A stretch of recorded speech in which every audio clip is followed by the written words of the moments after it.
Hello, hello. And we are underway with the first event of the day. And this is the U23 men's single final. In lane 3 on the far side there, we are looking at Clark Dean, who earlier this week qualified as a single sculler for the U19 World Championships. So he is out there in front right now trying to get a jump on Ben Davison. And Ben is rowing for Craftsbury in the yellow boat. And those two are locked in.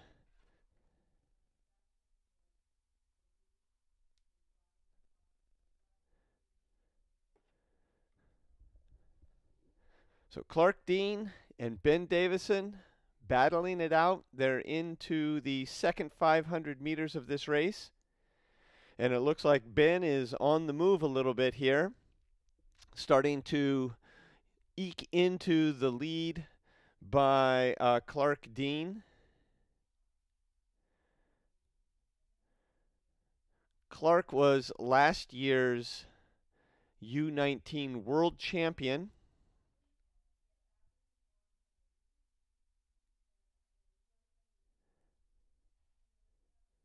But Ben Davison is quite a talent in himself.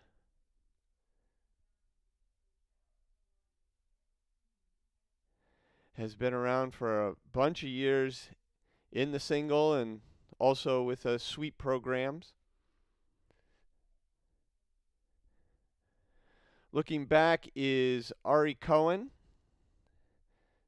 And Ari's rowing for CRI. And he seems to be just behind the pace a little bit here.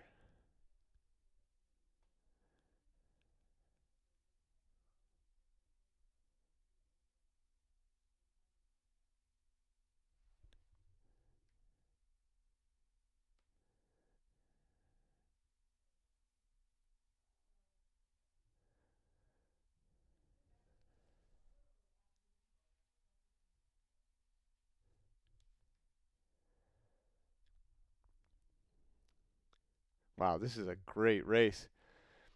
Ben won the single sculls at the 2016 Junior, U23, and Senior time trials. So, and look at him go. So he's no slouch. Clark Dean is certainly a talent on the rise. Still a little bit young, but no slouch in his right either. Doing a fantastic job. And we will go to the finish tower. In the middle of the course is Ben Davison. Clark Dean is on the left, and Ari Cohen is on the right.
They're all coming to the red buoys, signifying 250 meters to go.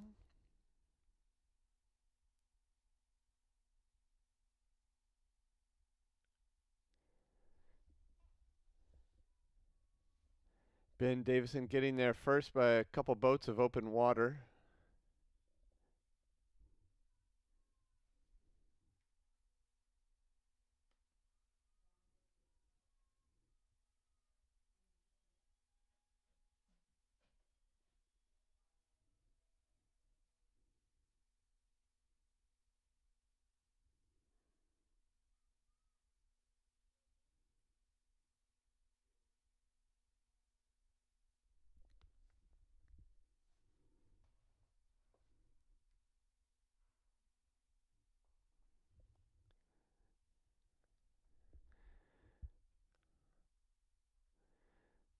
So Ben Davison sort of coasting through the line here. Clark Dean.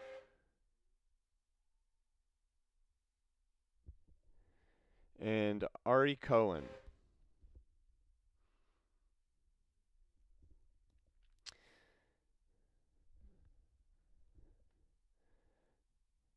So Ben Davison will be rowing at the U23 World Championships in Poznan, Poland, at the end of this month. Next up is the U23 men's double final.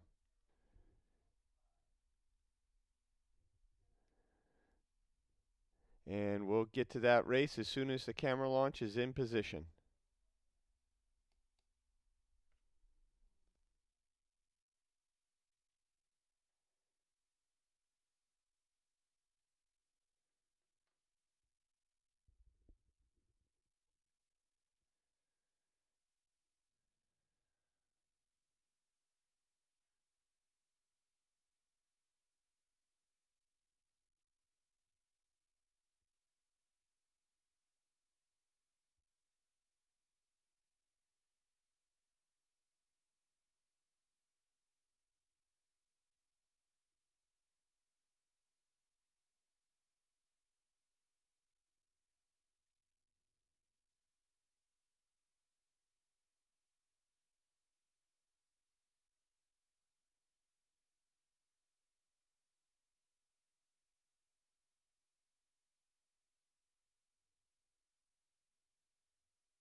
At about 500 meters in, we have 3 boats within a deck. So on the outside is Craftsbury out in the lead in lane 4, furthest away from the camera. And that's Johnson and Tworswich. Next to them in lane 3, Dwinell and Bilchek, also from Craftsbury. And lane 2 is Pole and Marino from Greenwich. And trailing in lane 1 is Oakley and McCarthy.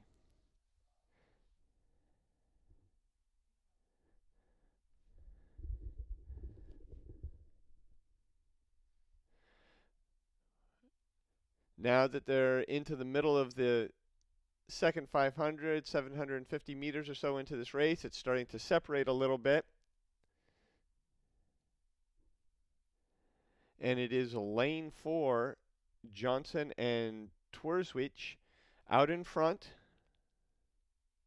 with almost a boat length lead over Dwinell and Bilchek.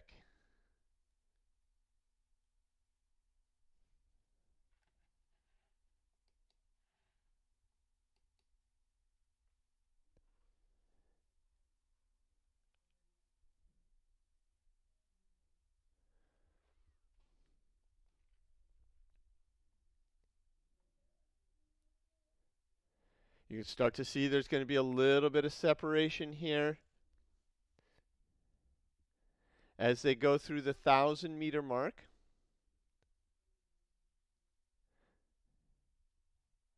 Now we're about boat length to boat length to boat length.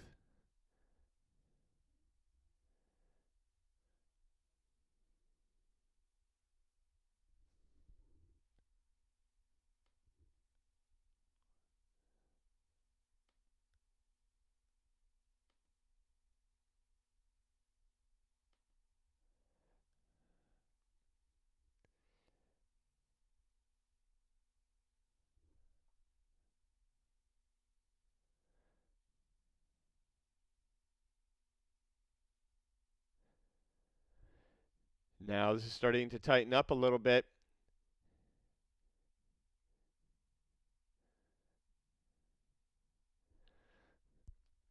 This race is starting to get a little bit exciting. As we go to the finish tower, that boat that was in second place, Evan Dwinell and Joshua Bilchik, Dwinell finished fourth in the men's 2016 World Rowing Junior Championships and just completed his freshman year at Dartmouth. So a young guy out there and starting to move back on the leaders. Thomas Johnson and Matt Tworswich. So that is turning into an exciting race. Hard to tell the margins from here, but you can see they are battling it out.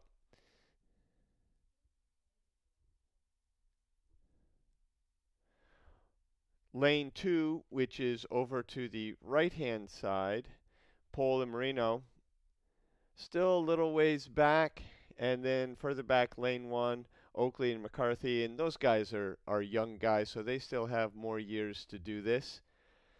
But lane 3, Dwinell and Bilchik looks to have moved into the lead.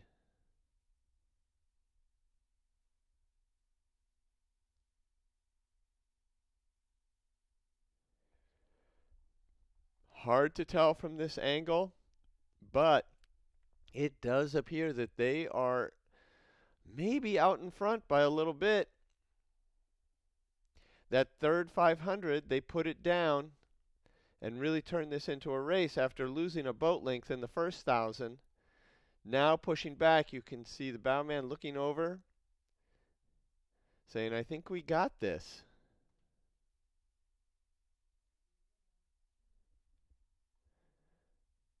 About 200 meters to go.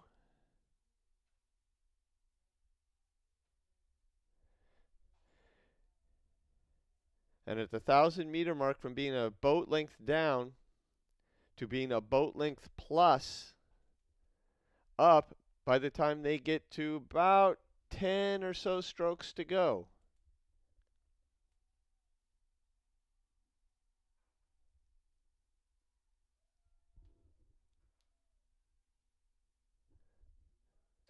And across the line, it's Durnell and Bilchek.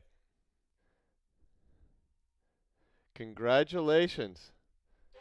Some happy guys. Wow. Nice race.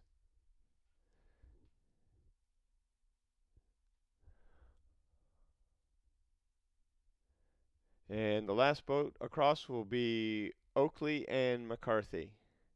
Next up is the U23 women's pair, and we'll get to that as soon as the camera launch gets into position.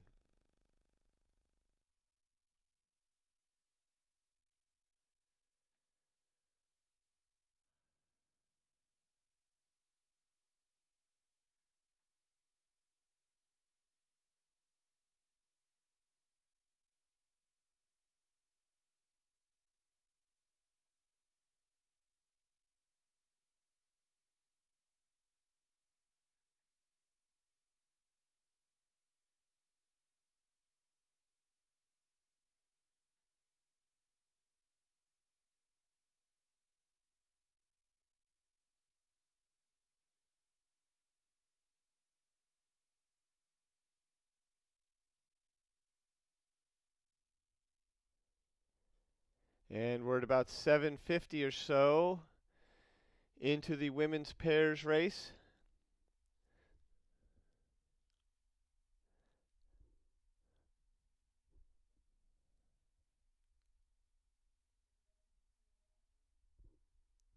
Lane 1, McGinley and Abruzzi from the U19 women's selection camp.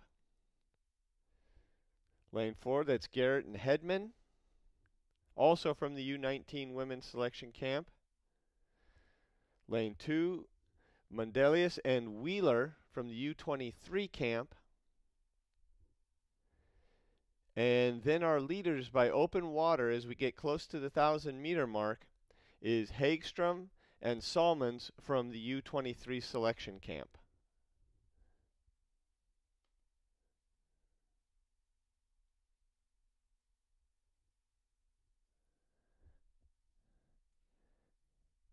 And our leaders, Hagstrom and Salmons, out in front doing a nice job here.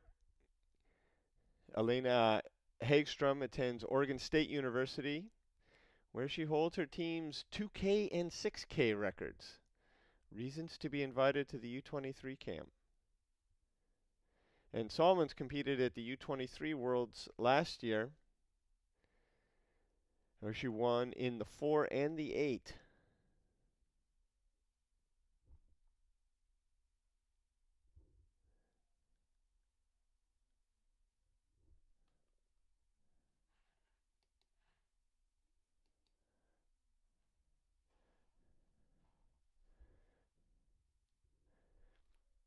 Now, the athletes from the U23 camp are a little bit older than the U19 athletes, but great experience for the U19 athletes to get in here.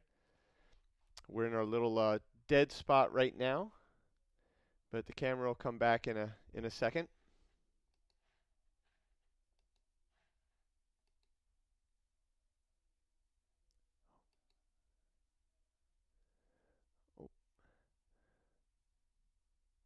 Well, we're going to go to the finish tower.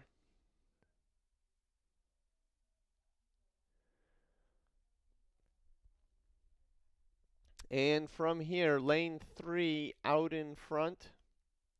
And they are over to the right. Well, actually, they're dead center in the middle of the screen right now. And even from this angle, you can see that they are maintaining a lead.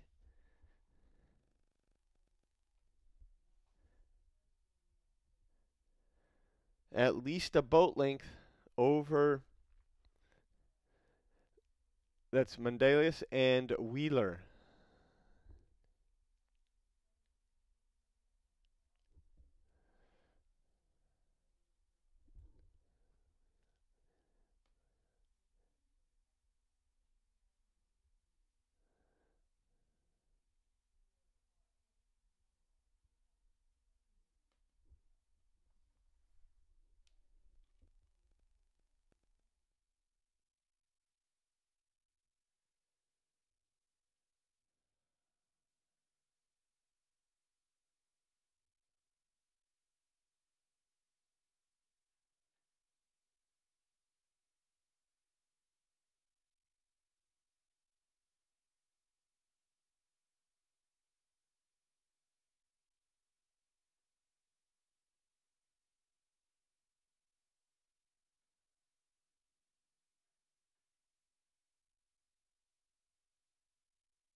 With about 150 meters to go, it's Hagstrom and Salmons with just barely an open water lead.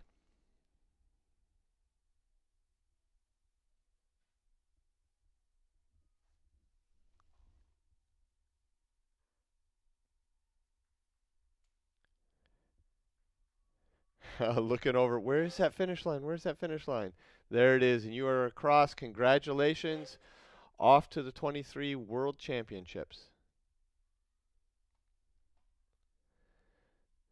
Our U19 athletes coming to the line.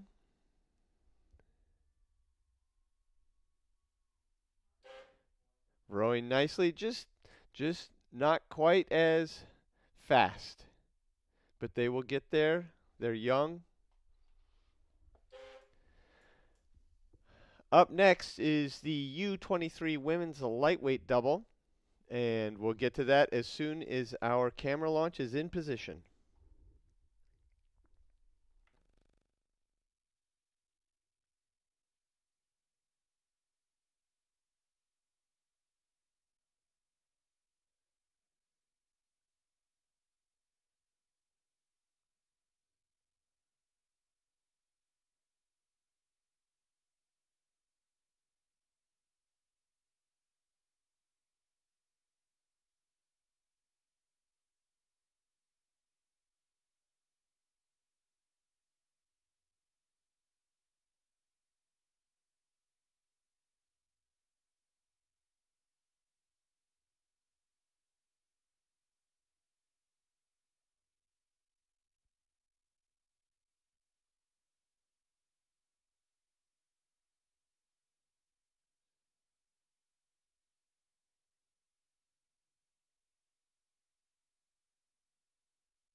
So 500 meters, it's lane 2.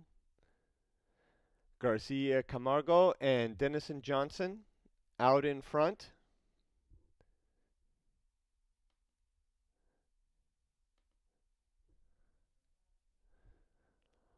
Lane 3, Garberg and Starr rowing for Vesper.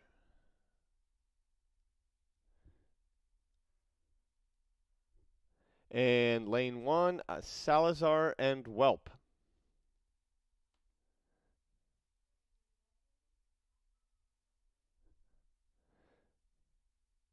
And out front with about a boat length lead is our California contingent. Isabella Garcia Camargo rows lightweight at Stanford.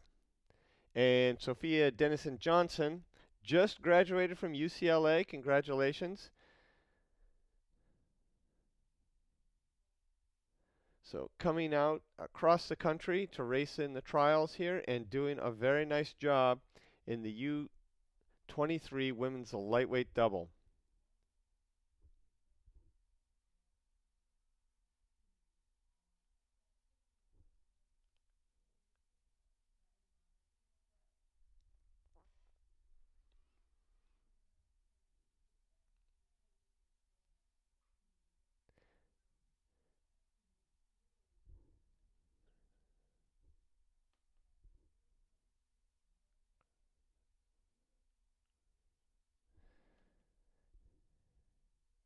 And they are maintaining a little bit of open water over Alexandra Salazar and Gabrielle Welp.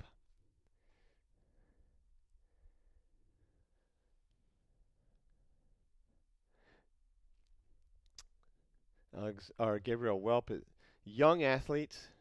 Welp made the grand final in the single sculls at Youth Nationals and bronze at the SRAA National Championships. SRAA, a sponsor of U.S. Rowing Video.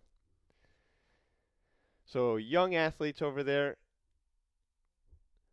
competing against these collegiate level athletes. They're doing a nice job.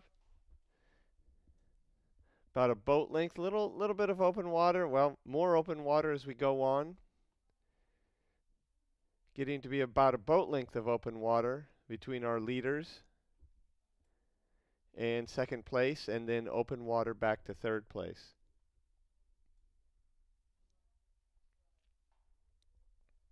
About 12:50 into this race.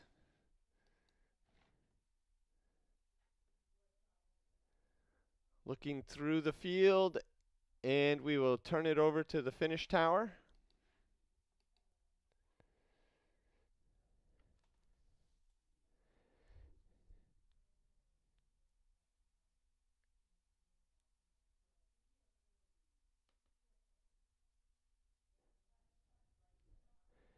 In the middle of the race course, it's Garcia Camarago and Denison Johnson.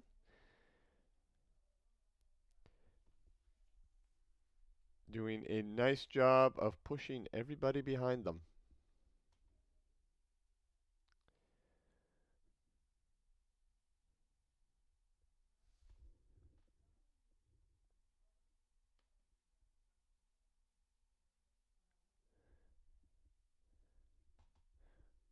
On the right-hand side is Marilyn Garberg and Emma Starr.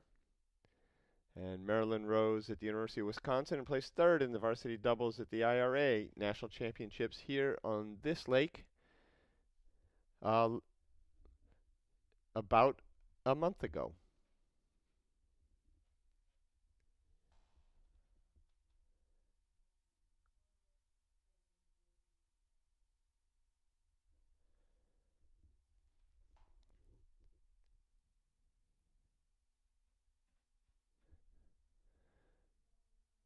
So our California double doing a great job out front.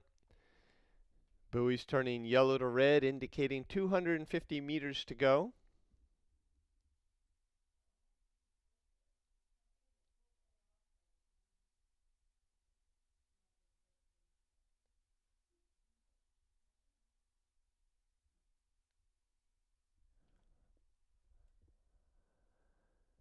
And the closer they get to the line, the further ahead they are than their nearest competitor, just taking the rate up there. Really making a big push, taking advantage of race conditions to lay down a good piece.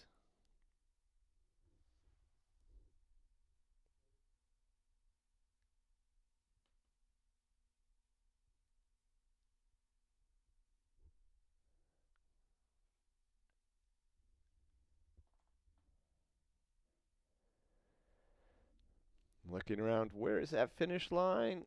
And just about there. Congratulations. With about a 4-boat open water victory over Garberg and Starr.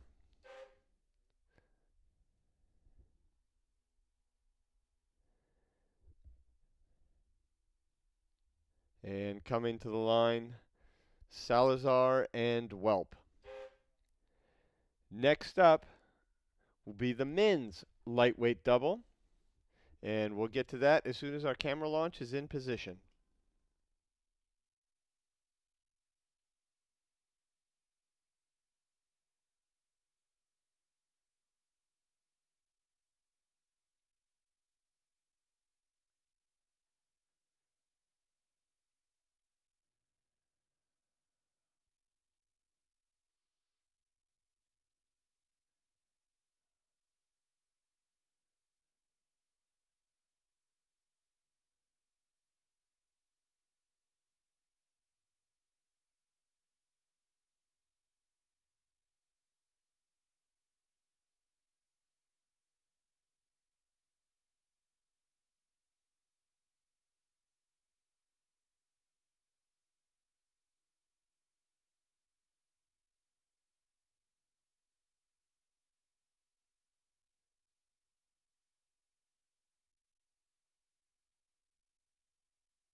500 meters.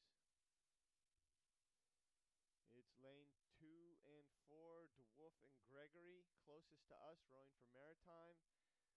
Bow ball to bow ball with Hayda and Slatterwaite, rowing for Riverside.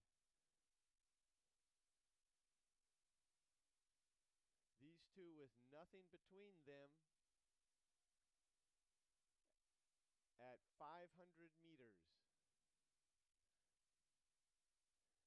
Hayda and Slatterwaite moving out a little bit now, taking a move at the 500-meter mark.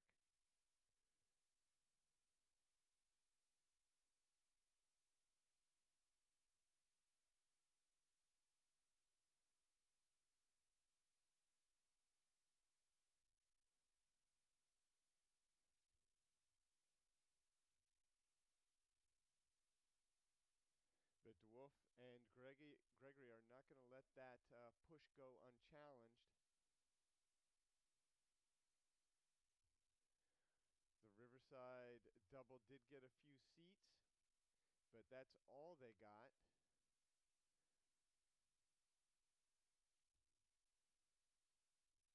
And DeWolf and Gregory are not going to let them get any further. And we'll see if they have an answer. They're about 750 meters into the race.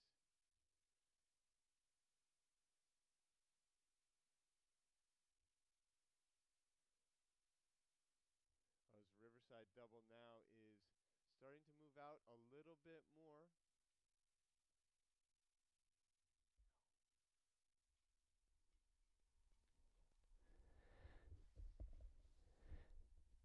Rowing for Riverside, it's Hayda and Slatterwaite out in front. They took a nice move at the 500-meter mark, got a couple seats, and have slowly been extending that lead over DeWolf and Gregory rowing for Maritime here. And right on their tail, rowing for Vesper, is McCullough and Lindsay.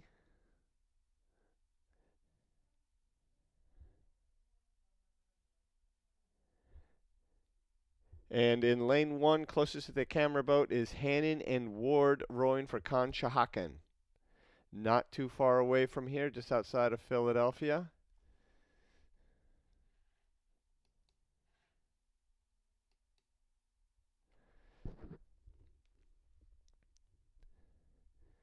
And it is DeWolf and Gregory not letting that Riverside double get away and pushing back in from being a boat length down now to just a half a boat in the third 500. They are making a great push.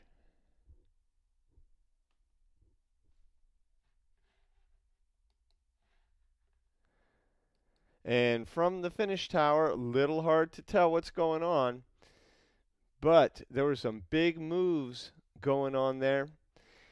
And Thomas Slatterwaite won the men's double sculls at the 2017 U23 World Trial, so he's still a young guy, but they are not letting, or they are pushing and trying to hold on to that lead, and are being challenged by Max DeWolf and Reese Gregory. DeWolf placed 7th in the varsity single at Youth Nationals this year. And Reese Gregory graduated from Darien High School this year. So young guys in the U23 event, and they are making a race of it.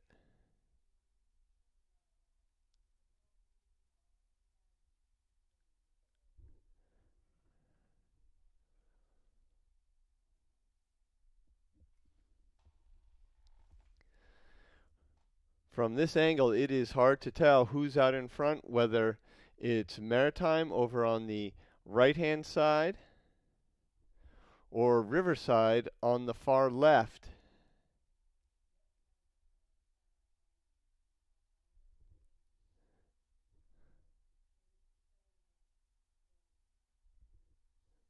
McCullough and Lindsay in between those two in the Vesper boat, trailing a bit, but 250 meters to go. It looks like DeWolf and Gregory have moved out on that Riverside double.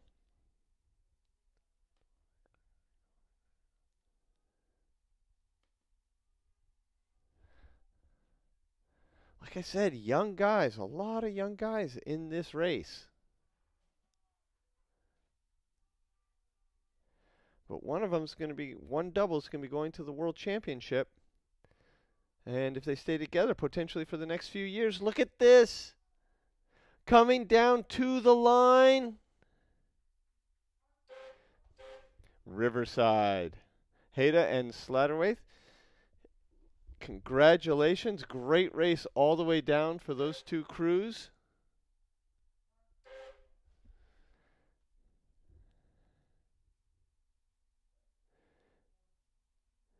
Next up is the U23 women's lightweight pair final, and we'll get to that as soon as our camera launch is in position.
At around the 500-meter mark, U23 women's lightweight pair, two-boat final.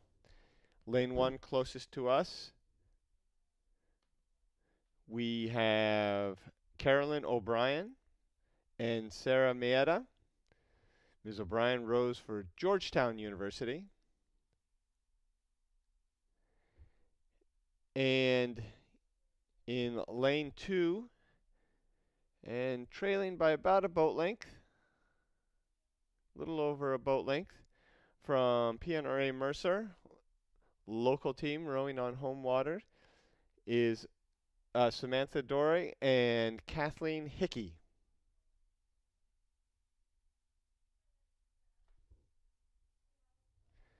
And Samantha rows lightweight at Stanford. Very solid lightweight program out at Stanford.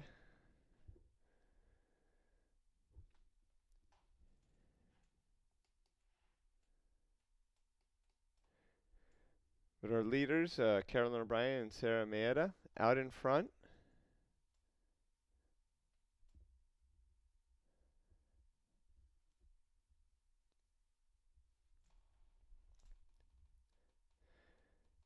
Doing a nice job in great conditions.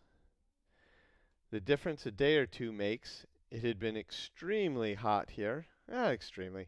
It's central New Jersey in July. So it was hot and humid.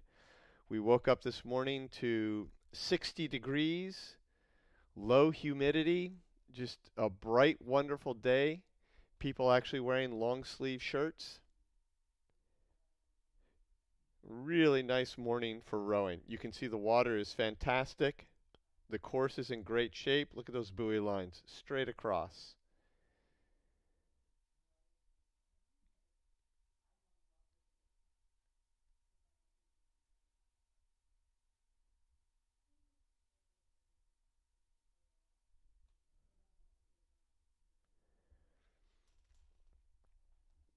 About a boat length of open water for our leaders.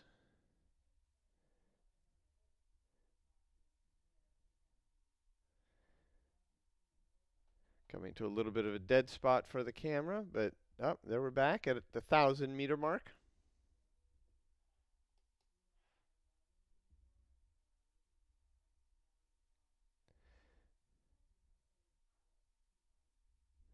Our leaders out front is doing a nice job.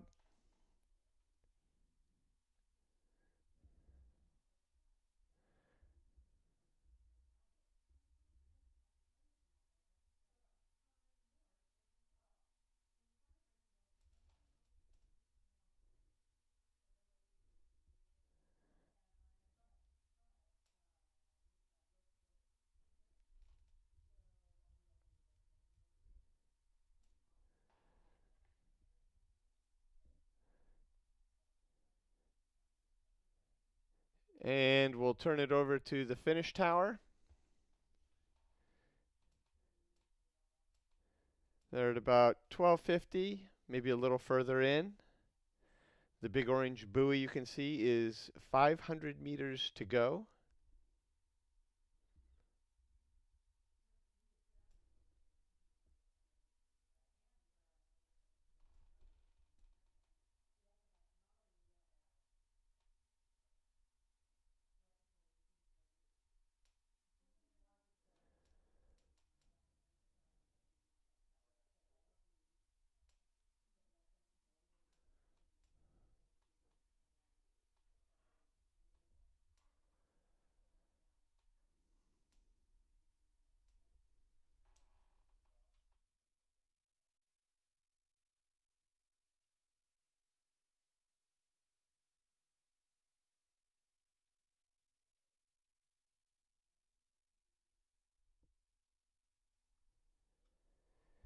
So they are into the last 500.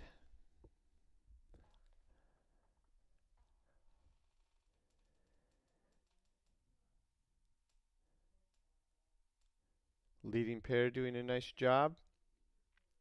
Appear to be going straight down the middle of their lane. I think I spoke too soon. Yes, making a course correction.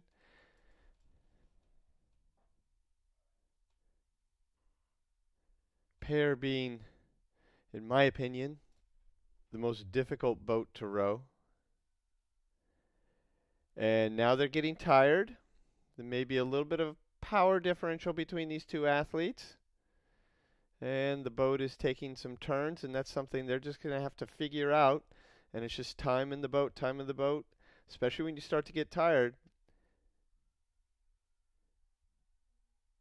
Making that boat go straight, you only want to go 2,000 meters. You don't want to go 2,100 meters. And you don't want to be hitting buoys. And so finding that power coordination between the two athletes, it takes time. As you can see, the bow seat has a little bit of a mechanical advantage. It's like, come on, we got to get to the line, get to the line, and potentially outpowering the stroke seat maybe a little bit. Don't know if they have a rudder on, or using a rudder or not. That may be part of the issue also. But they have a few weeks to figure that out before they head off to the U23 World Championships. So congratulations.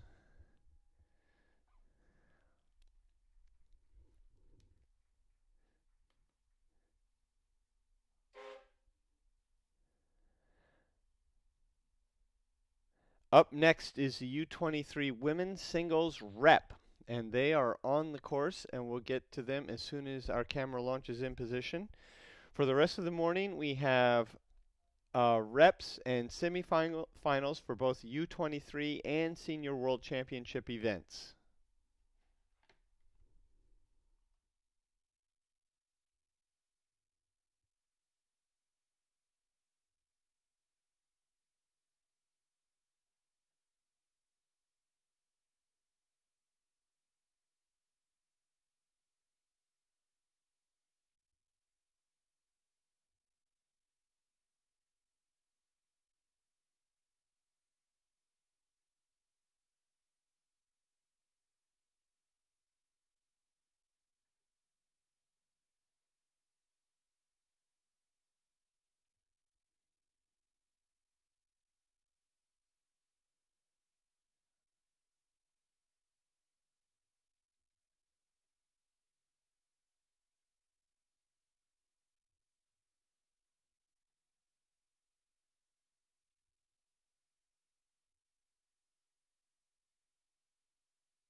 U23 women's single rep, and we are looking at our leader, Kendall Sanowski, in the white boat.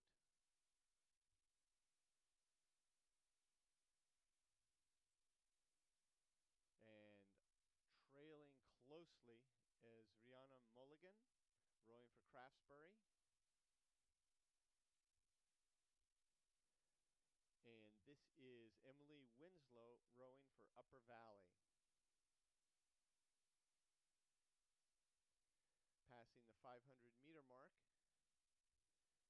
it is Kendall Sanowski out in front with almost open water.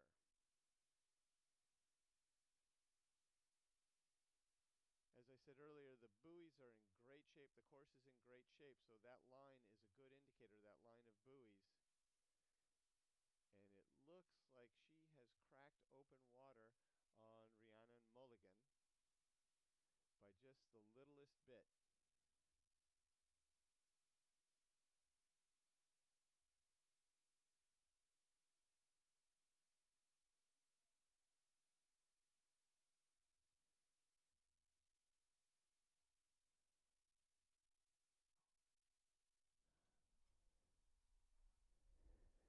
It is Kendall Sanowski out in front.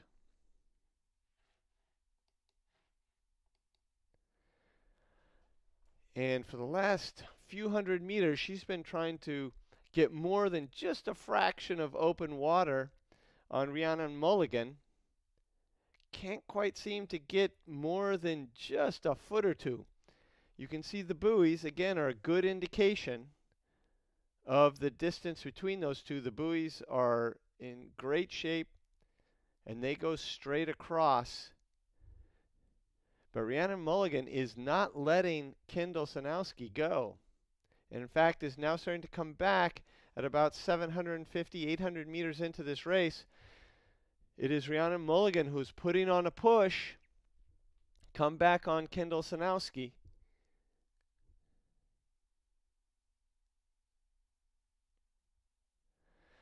As they get close to the 1,000, this is turning into a really good race right through the body of this race here. So we are now at the 1,000-meter mark, and it's a half a boat between these two. A little bit of a dead spot for the camera. We'll come out of it shortly.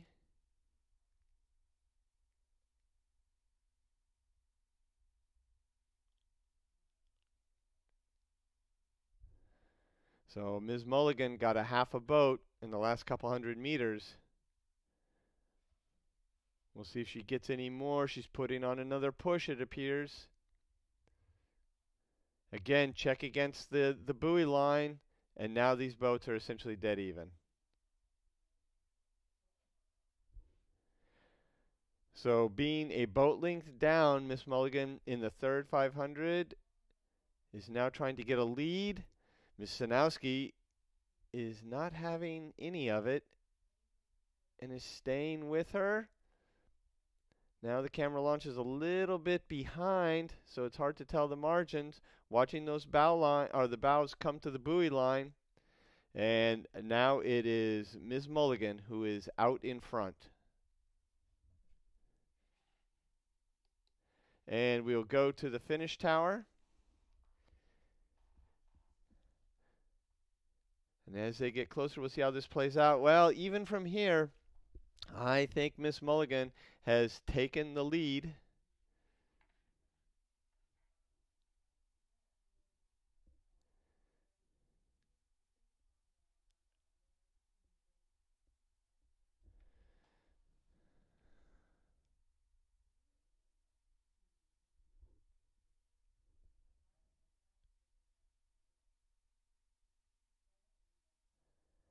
I'd give it about a boat length lead at this point as they come to the last 500 meters of this race.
Rihanna Mulligan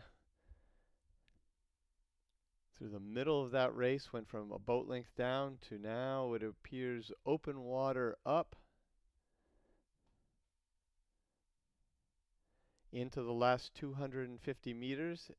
You see the buoys go from yellow to red.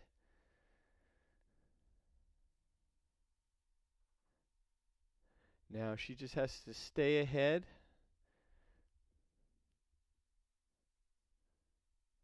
So we'll see if she takes the rating up. Does not appear that she is. She's going to conserve energy for tomorrow's final.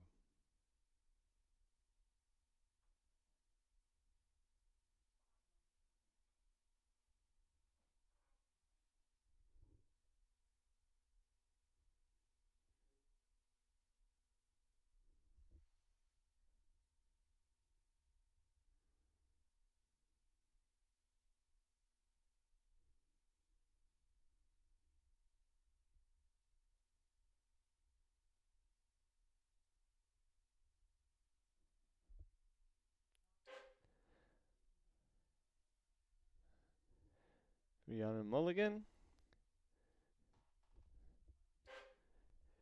Kendall Sanowski, and coming to the line in just a couple strokes is Emily Winslow.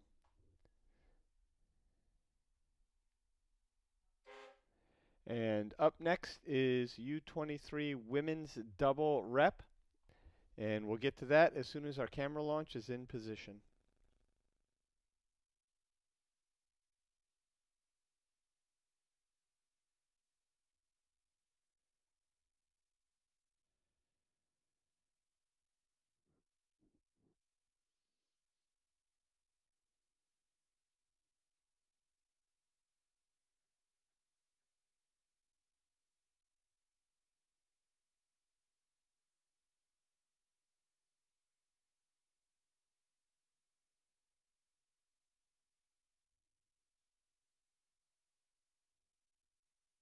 And past the 500-meter mark, it's lane 2, Flynn and Bussey out in front. They're rowing for the U23 selection camp. On the outside of them is Hageman and King rowing for Craftsbury, and the bow you can see over there is Painter and Sutton, and they are from the U23 selection camp. In lane 1, In lane 1, we see Callaghan and Callaghan rowing for Ridgewood.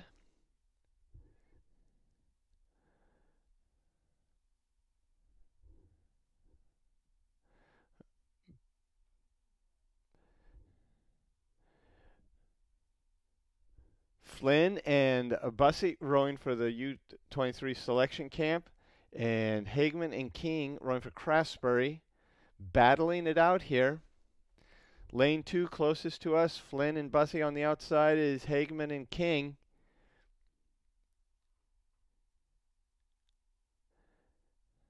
And Hageman and King in this second 500, turning this into an exciting race. Now a deck length separates these two, even less. We'll see if Flynn and Bussey can hang on to their lead. But with every stroke, it is being eked away by Hageman and King.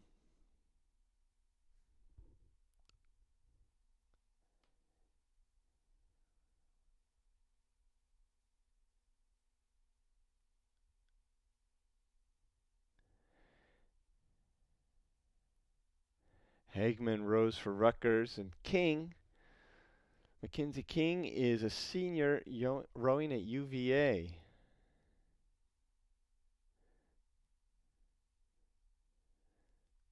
And Catherine Flynn attends RPI, and Bussey attends Tufts.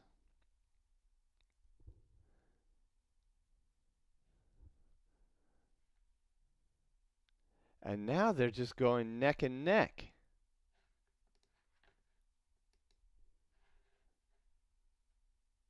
What a great race for these two doubles.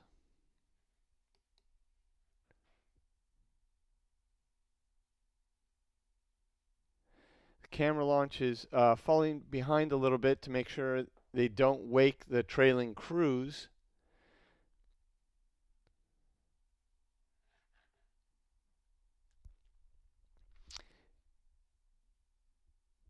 And we will, excuse me, and we will go to the finish tower to watch the conclusion of this race.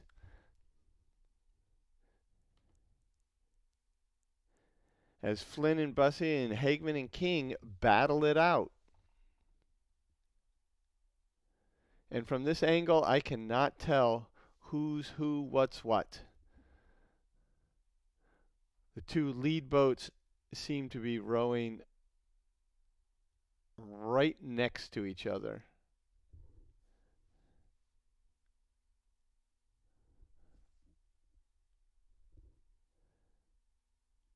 And it is Flynn, Bussey on the outside to the right, and Hageman and King on the left.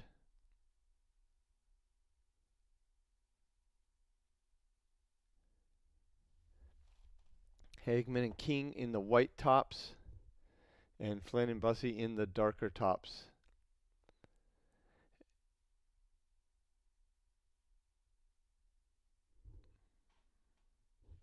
Further to the left is Paintner and Sutton, and at the top of the screen is Callahan and Callahan rowing for Ridgewood.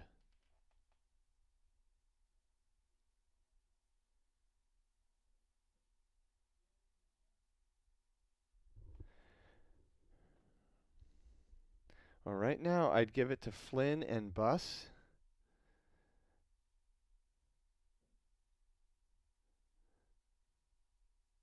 I think they have moved back in front.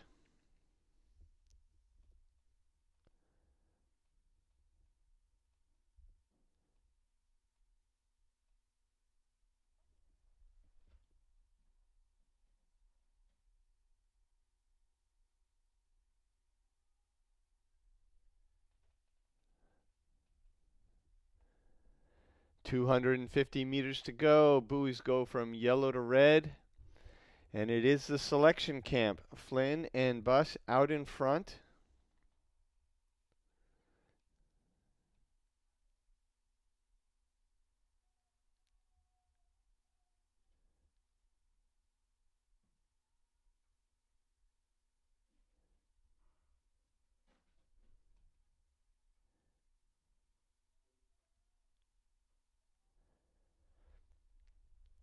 but it's only by about a boat length, maybe a little bit of open water. What a great race through the middle thousand for these two boats.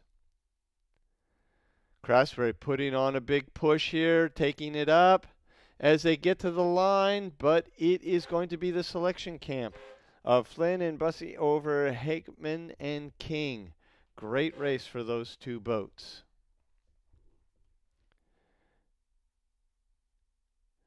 Next up is the senior men's double semifinal 1, and we'll get to that as soon as our camera launch gets into position.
Out in front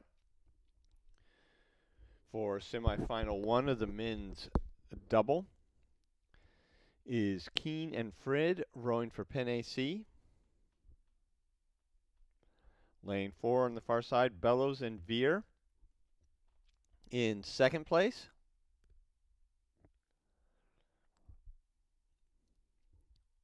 Lane 3, Lutzow and Babic rowing for Penn AC. And there you can see that bow number 1 sneaking in there.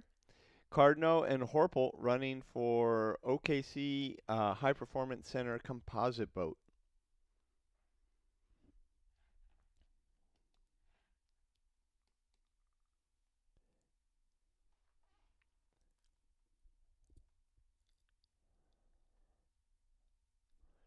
But our two leaders have at least a boat length of open water over the two trailers, and it is Penn AC of Keene and Frid out front.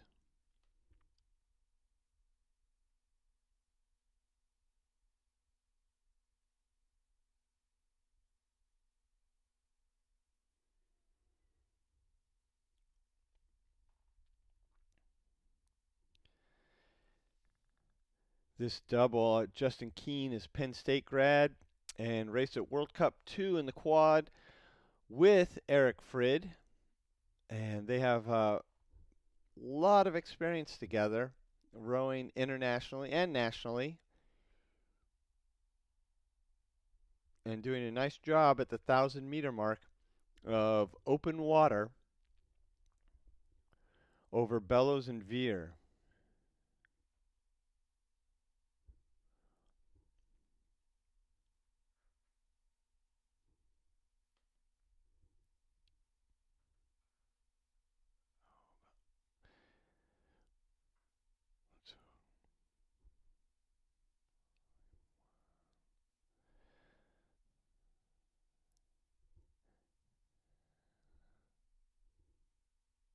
Lutek and Barbic there. Bellows and Veer. Oh, I'm sorry. That's Cardno and Horpel right there in lane 1. And we're going to go to the finish tower to finish out semi 1 of the men's double. Keen and Frid out front.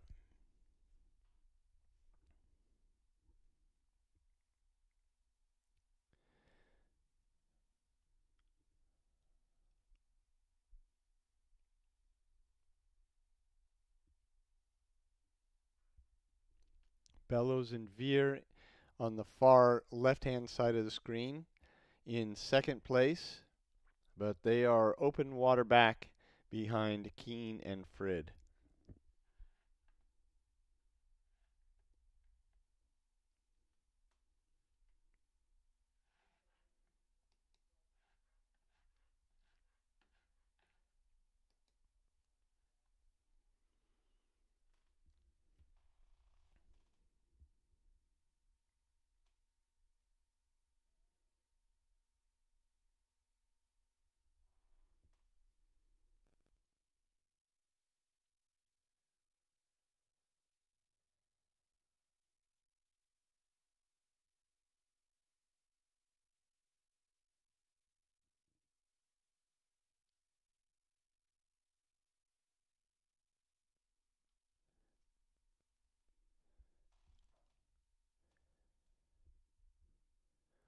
For trials finals are 4 boats.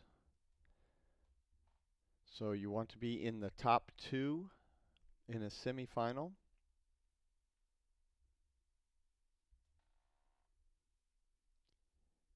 And we're looking at Keen and Frid looking very relaxed, just knowing exactly what they have to do. Just stay out in front.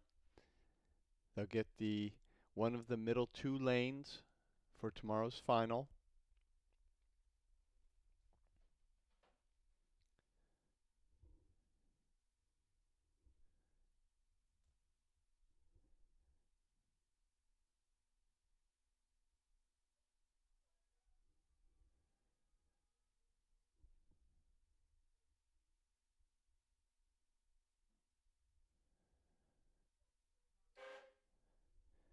And second place is Bellows and Veer, so we'll see them in the final tomorrow.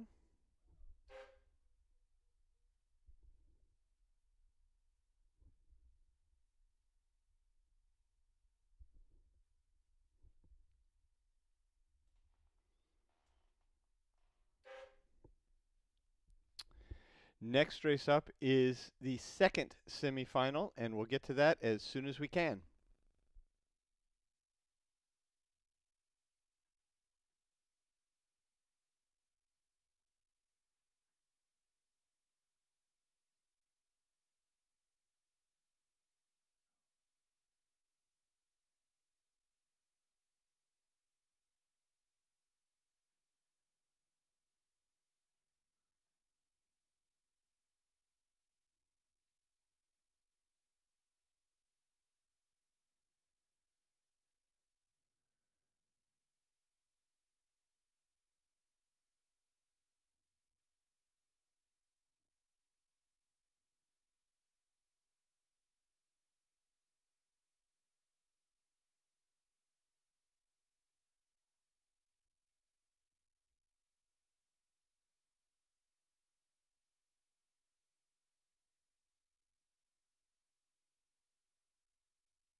Is going to have what?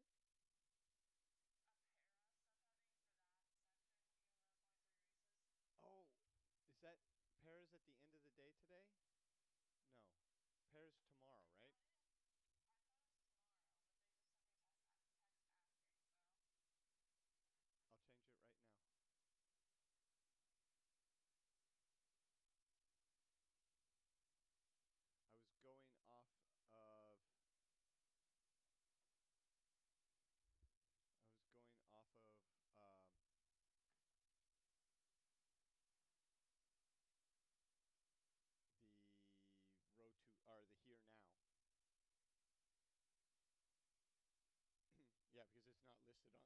Yeah, I was just going off here now, and it.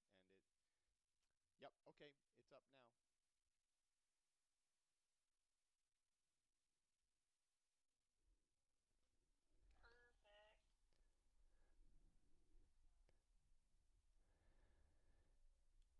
All right, the second semi of the men's double. We have a clear leader, but we have a battle for second place. So Davison and Graves out front. But remember, it's 2 boats to the final. So on the outside there, we have Corwin and Francis from New York Athletic Club rowing in that very cool boat. And lane 1 close to us is Nippon and Cunningham. Next to them, Shirley and Garay. And these 3 are battling it out. This is awesome.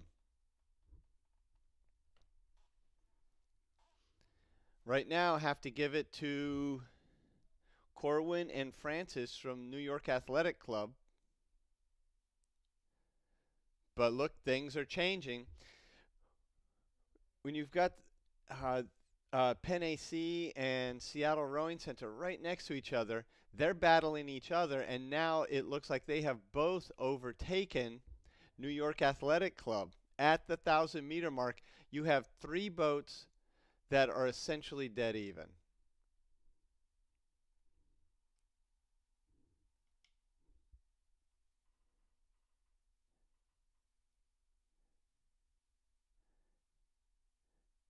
Now Seattle Rowing Center is starting to push out a little bit. With the launch is a little bit behind, so we're not getting... there we go. Okay. Seattle Rowing Center out in front. But these are our leaders, Ben Davison and John Graves.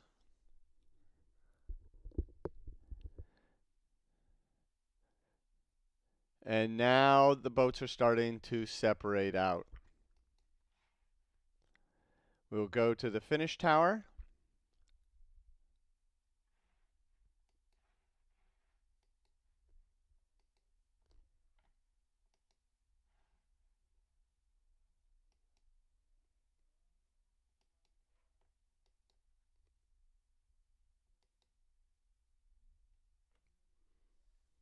Graves and Davison well out in front.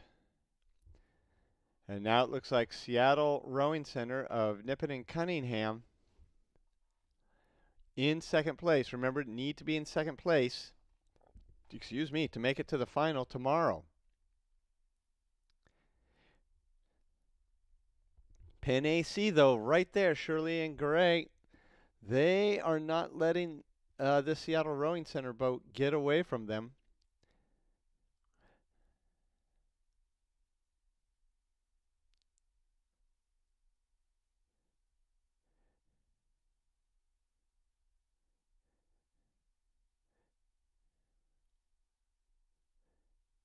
Now it's Graves and Davison over on the left. They're out in front by open water. And look at them compared to the 2 that are battling it out for second place. Graves and Davison just so relaxed. Rating below max as they come into the 250 meters to go. And they're just, watching this race behind them. They know if they stay where they are, they'll have a preferential lane. For tomorrow's final, Seattle Rowing Center and Penn AC, they're having to really max out. Seattle Rowing Center cannot let up a single stroke because Penn AC will be right on top of them. But look how calm and cool Davison and Graves are as they come to the line, just watching this battle behind them. And what a battle it is. And it's Penn AC in a wild sprint. Penn AC makes it into the final tomorrow. Wow. Next up is the women's lightweight semifinal one. Oh, and a crab by the New York Athletic Club boat. Very unfortunate. Right before the line. So we will get up to the women's lightweight single semifinal one as soon as the camera launch is in position.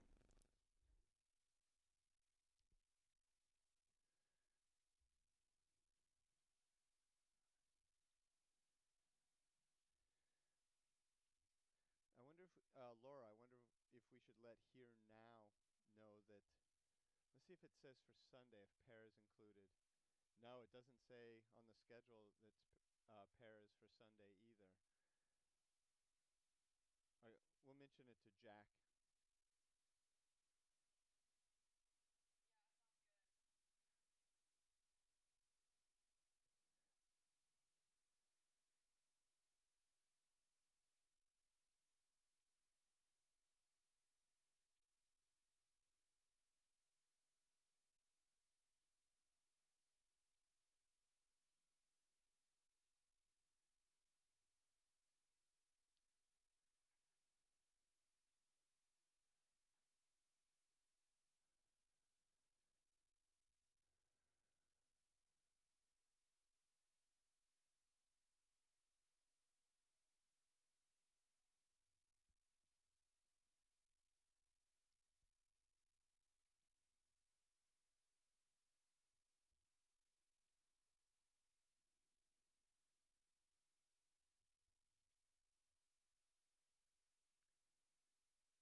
And we have a battle going on in the middle lanes. Closest to us in lane 2 is Margaret Bertassi. And next to her, rowing for Vesper, is Michelle Sescher. On the outside, we can see Michaela Kopenhaver. And closest to us in lane 1, also rowing for Vesper, is Helen Samanego. In the semifinal, it's the top 2 boats to the final. So Bertassi and Sescher out in front right now appear to be working pretty hard to stay out there to make sure that third and fourth place don't creep up on them. But those two essentially going stroke for stroke. Maybe Miss Sescher a little bit faster.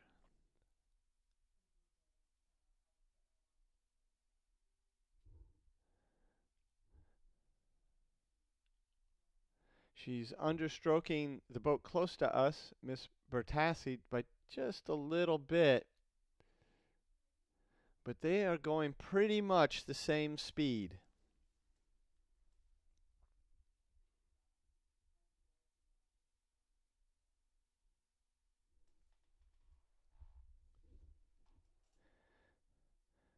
So in a tight race like this, you have to decide if you want to fight for that middle lane, the preferred lane in the final tomorrow, or just make it to the final, save a little bit of energy.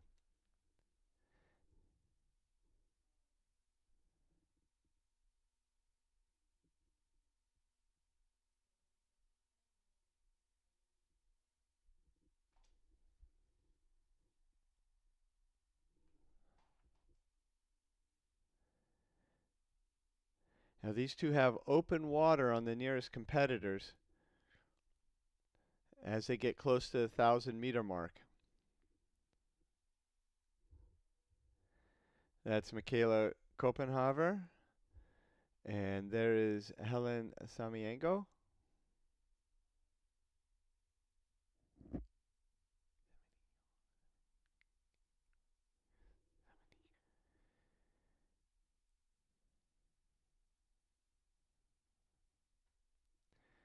Margin starting to open up a little bit more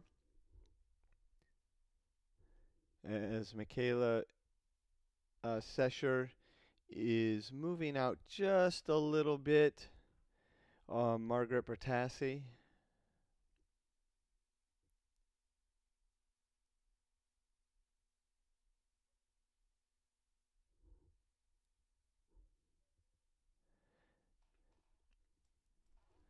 And we will take it to the finish tower.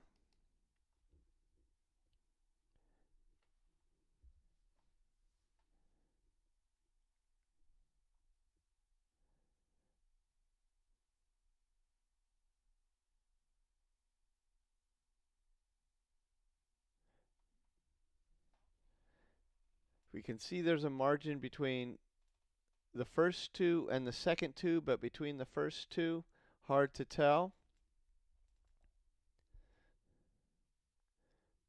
On the left-hand side of the screen is Michaela Kopenhaver.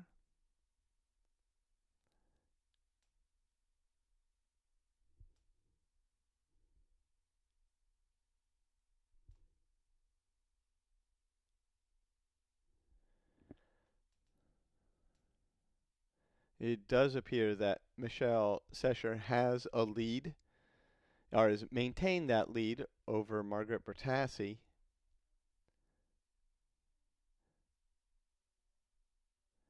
And the two of them appear to be maintaining an open water lead over the trailing two.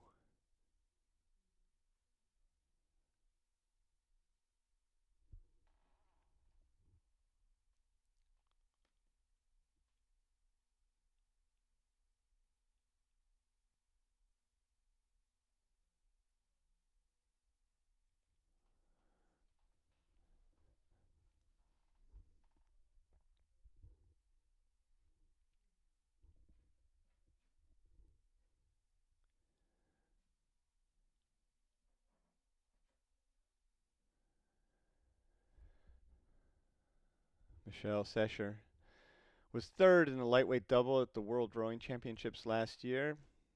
She's from California, but attended the University of Tulsa. Rowing in the middle of the country for Kevin Harris out there.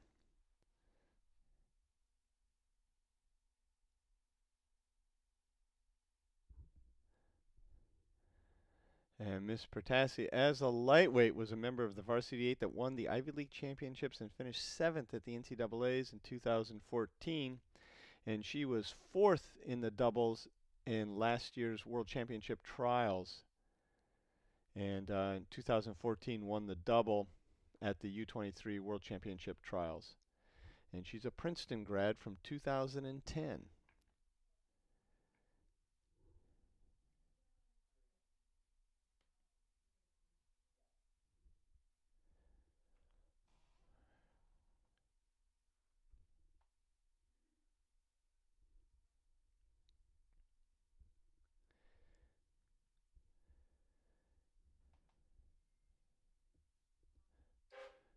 And at the line,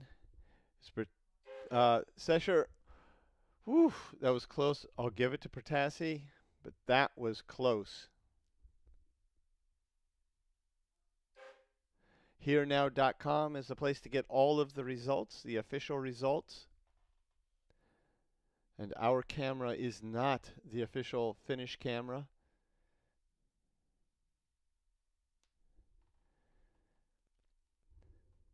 Next up is semifinal 2, and we'll get to that as soon as we can.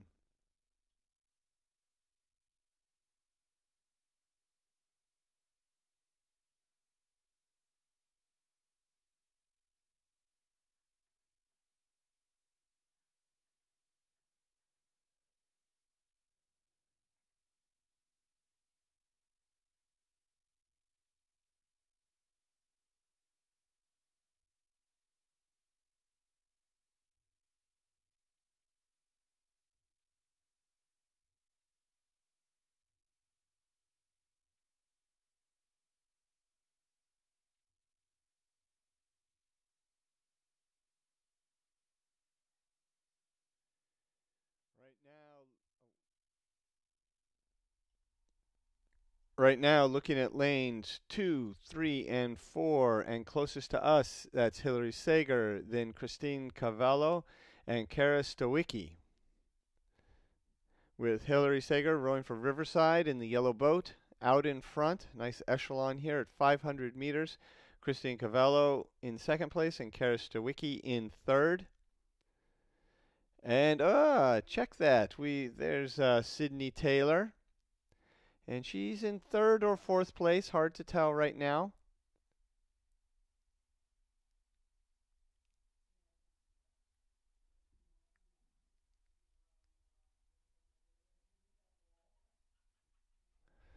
But this is still a tight bunch with Hillary Sager out in front,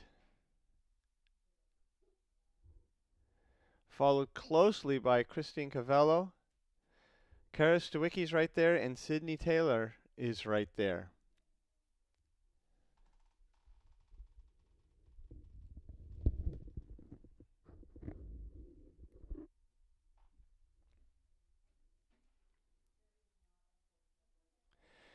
Semifinal, so that means top two go to the final.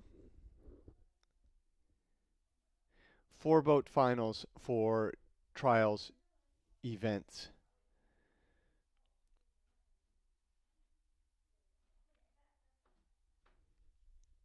And our leaders are being pushed. But you can see that bow 4 number right there, Kara Stowicki. And there's Sydney Taylor.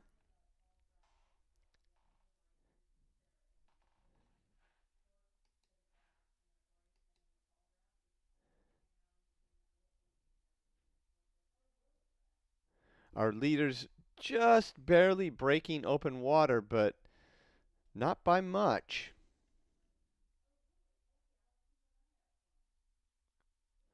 A bad stroke, a little bit of a bobble.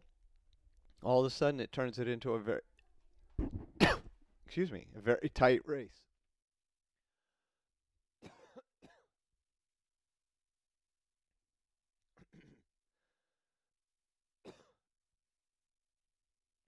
Ah. Little camera freeze at the 1,000. Come out of our dead spot. And it is Hillary Sager rowing for Riverside. Yellow boat with about a boat length, 3/4 of a boat length over Christine Cavallo, rowing unaffiliated. And those two with a little bit of open water over Sydney Taylor and Kara Stowicki.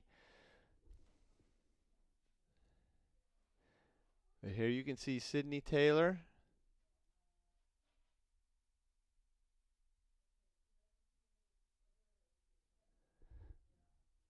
Kara on the far side. And then Christine Cavallo and Hillary Sager.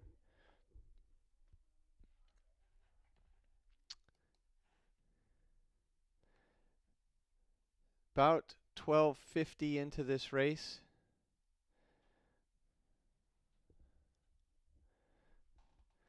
And our lead two doing a nice job. We'll go to the finish tower.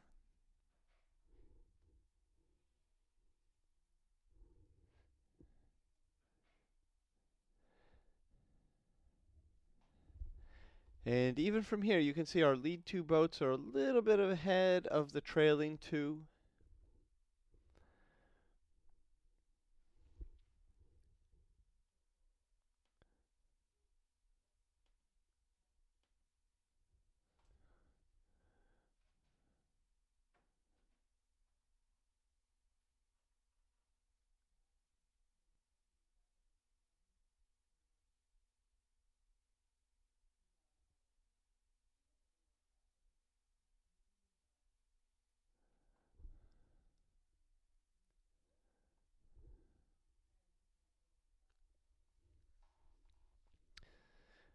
Christine Cavallo in second place.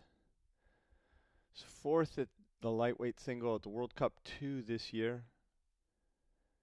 And was in the quad at the U23s and finished 6th last year.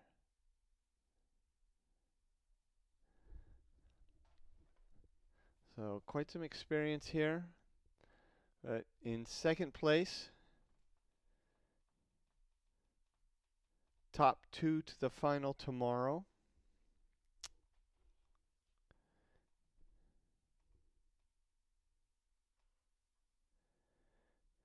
So she just needs to stay ahead of third place. Hillary Sager out front. Again, just minding those behind her. As they come to the 250-meter buoys.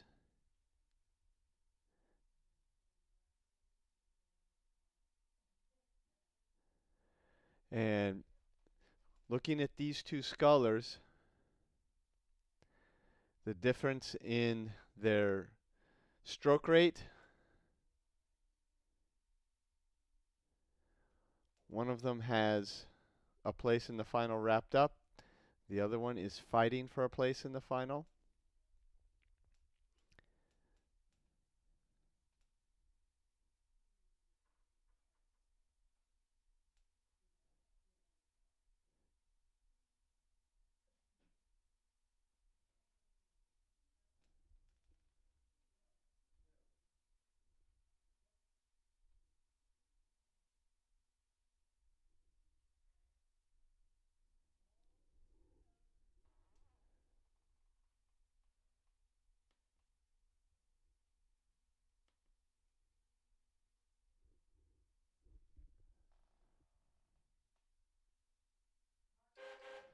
Oh, you'll have to go to herenow.com to get the results on that.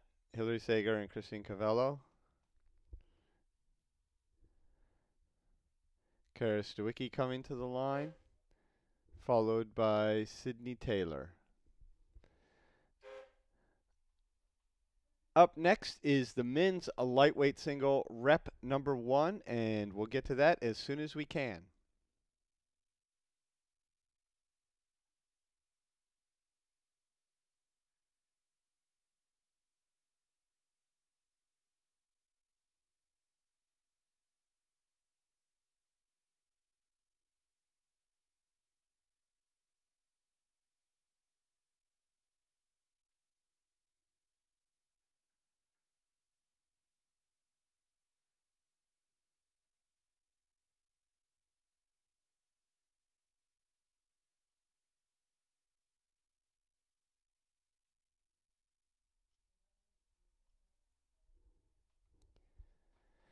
Three boat racing. Lane 2, looking at Jasper Liu from rowing for Penn AC. Trailed, quite dramatically by Drake Duell in lane 3 in the white boat. And closest to us is Joshua Rimland, rowing for San Diego SDRC, that distinctive red and white top.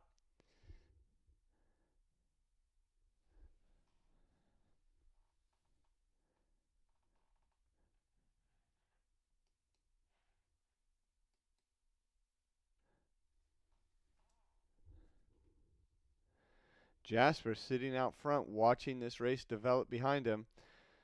Now, he does have open water, but he knows he has to maintain that position. Those trailing crews are battling it out and are just not that far away. Drake Duell in the white boat and the white top. The black boat is Joshua Rimland. Top two to the final tomorrow.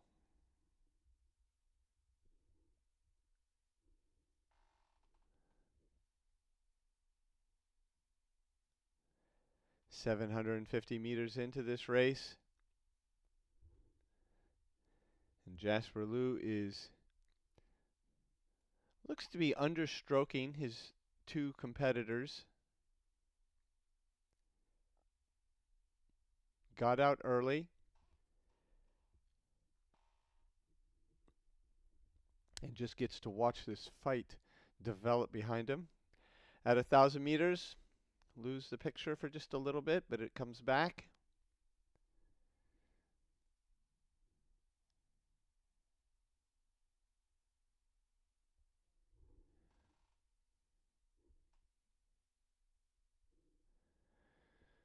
Drake Duel now in second place, it would appear, as Jasper and Drake start to move away from Joshua Rimland.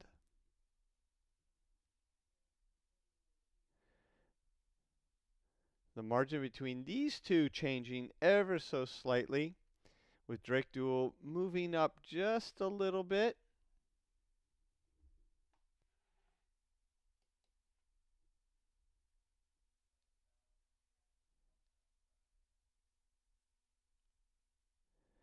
And you can see Jasper pushing him back just a little bit, wanting to maintain a little bit of open water between those two. And we'll take it to the finish tower.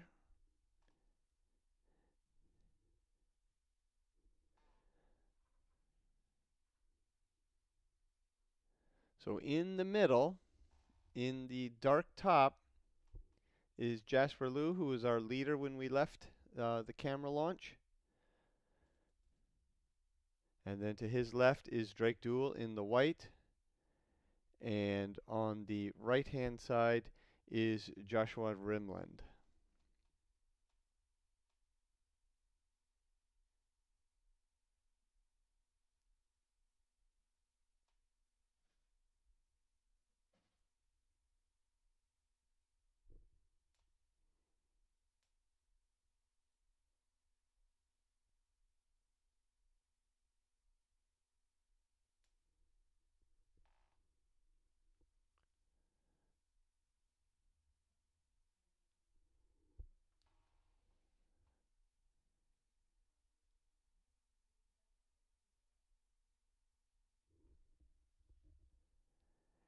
HereNow.com is the place to go for all the results and to see tomorrow's schedule starting at 7 o'clock tomorrow morning. All finals tomorrow, para, U23, and Senior World Championship events.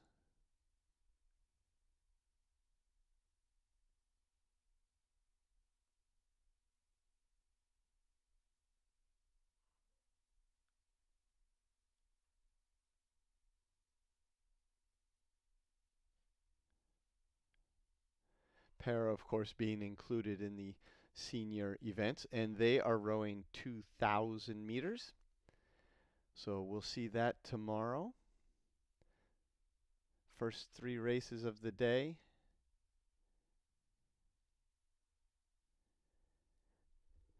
It is the men's lightweight single rep.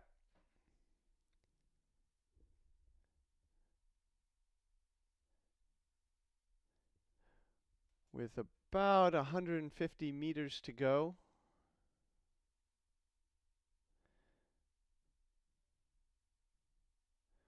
Rowing for Penn AC, just down the road here, is Jasper Liu. Looking over at Drake Duel, who's putting on a push. Maybe making a fight for that center lane. Oh, it is turning into a race here. Oh, it's turning into a real race here. Who's going to get that center lane tomorrow morning? Oh my goodness. You'll have to go to herenow.com to figure that one out. Fantastic.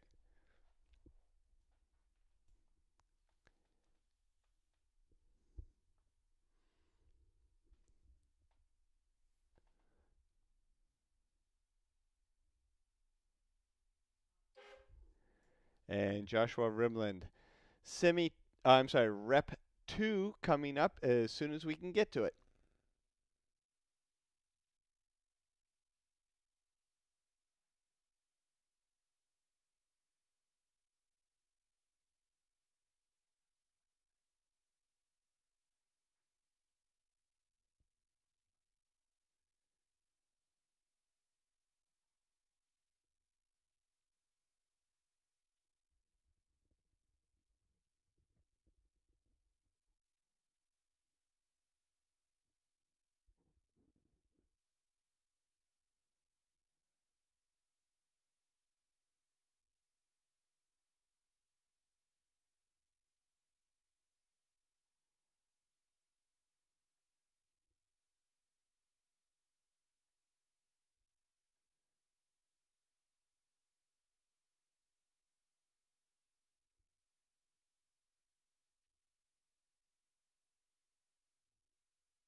Rep number 2 on the outside is David Smith from New York AC, Tyler Nace from Vesper. Those are our 2 boats right there. And this is James Nelson from Seattle Rowing Center.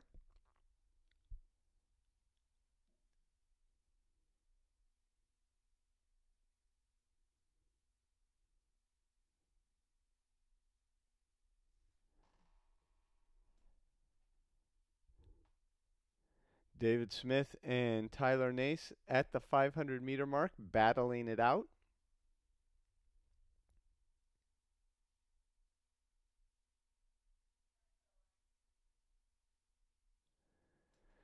Top 2 into the final tomorrow. So these 2 need to just stay ahead of 3rd place to make it to the final. Of course, how you finish here determines where you might be in the arrangement tomorrow, whether you're in the middle lanes or the outside lanes. And as we saw in that last race, Jasper Liu led all the way down, and then Drake Duell put on a significant push right at the end. A little fight to get into that middle lane.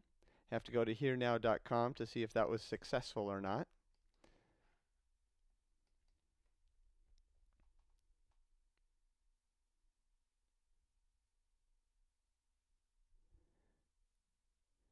David Smith, New York AC, moving out a bit now from Tyler Nace.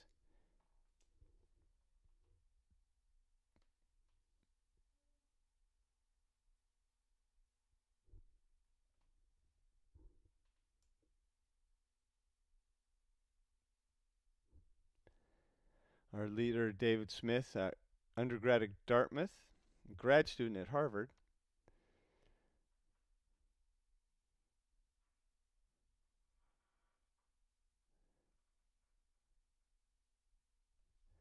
He was in the lightweight 4 that won the 2017 trials, World Championship trials, and also in the 8 that won at the 2015 Senior World Championship trials. So he's been down this course a handful of times.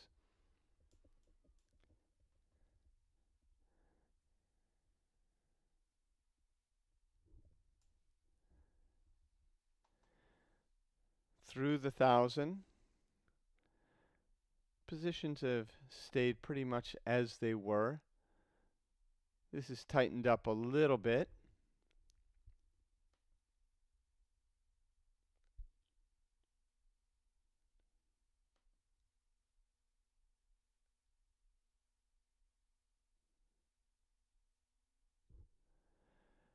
In fact, this is tightened up a lot.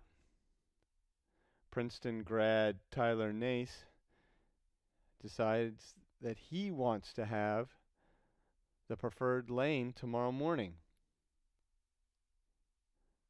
So here in the third 500, he is pushing through.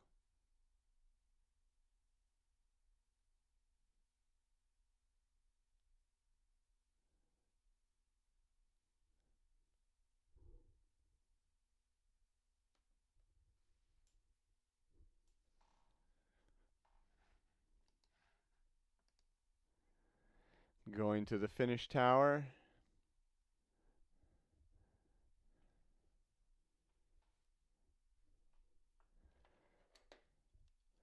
Tyler Nace.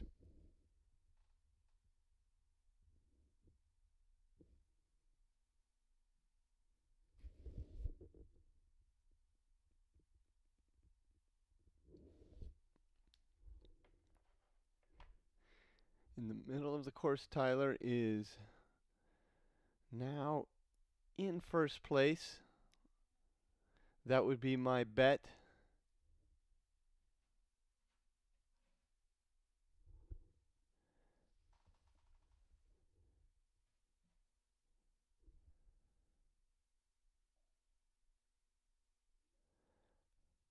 So it looks like David Smith said, okay, that's fine. I will just stay ahead of third place.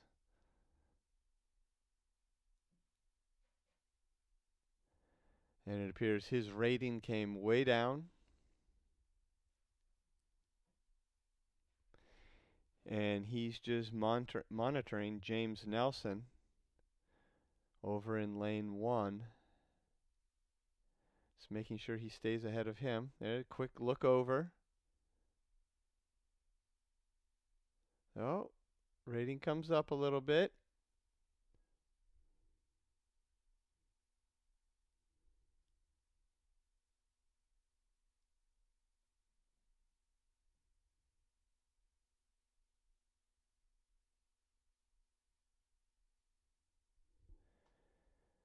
From here, it would appear that David Smith and James Nelson, lane 1 and 3, are parallel, but that is not the case.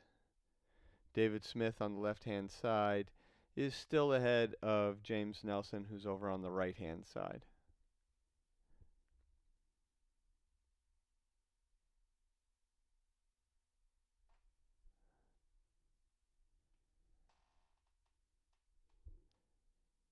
With the big V on his back, it's Tyler Nace with about 150 meters to go.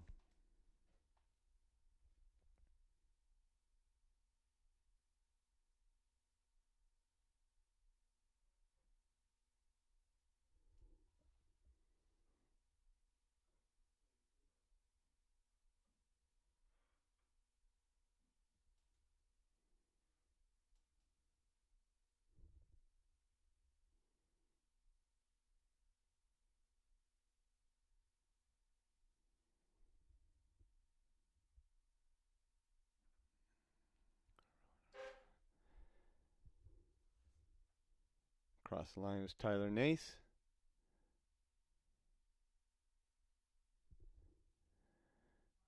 David Smith.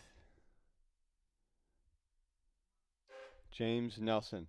Next up is the U23 women's lightweight single, Rep 2.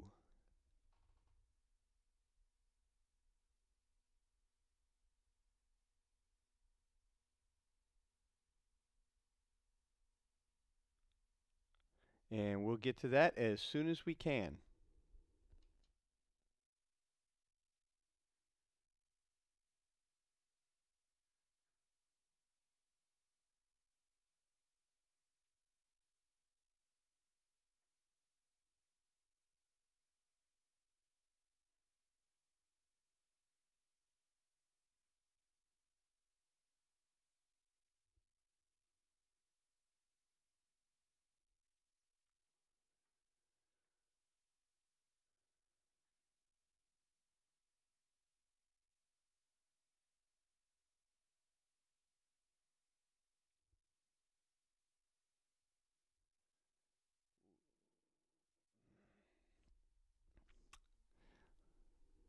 Lane 1, Rachel Pierce.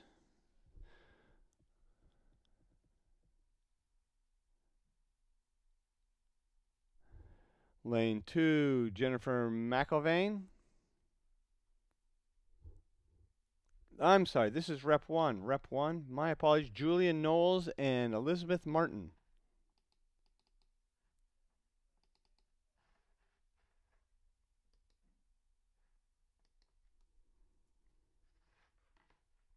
Two-boat race. Lane 1, Julian Knowles.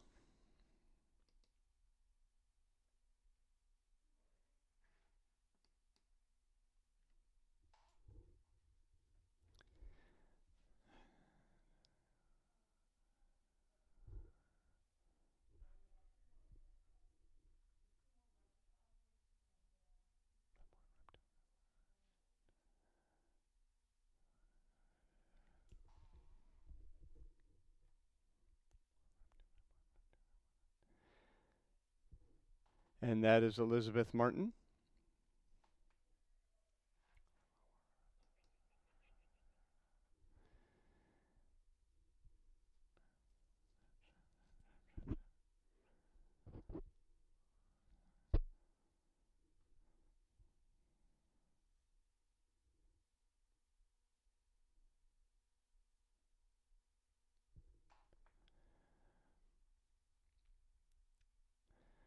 A lot of separation between these two. It's about 750 meters into this race.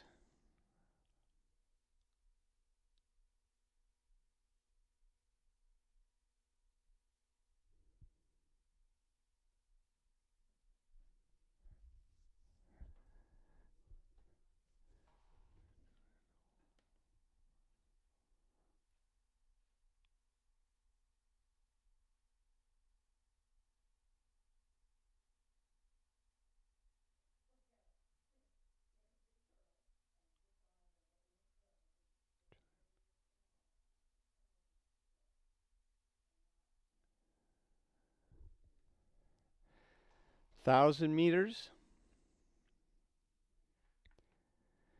And Ms. Knowles maintaining a strong lead here.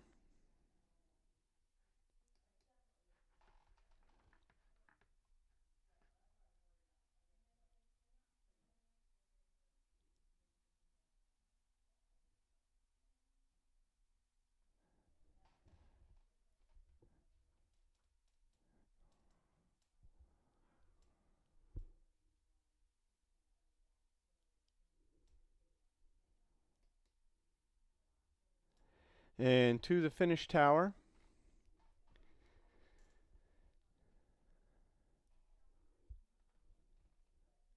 Two boat rep.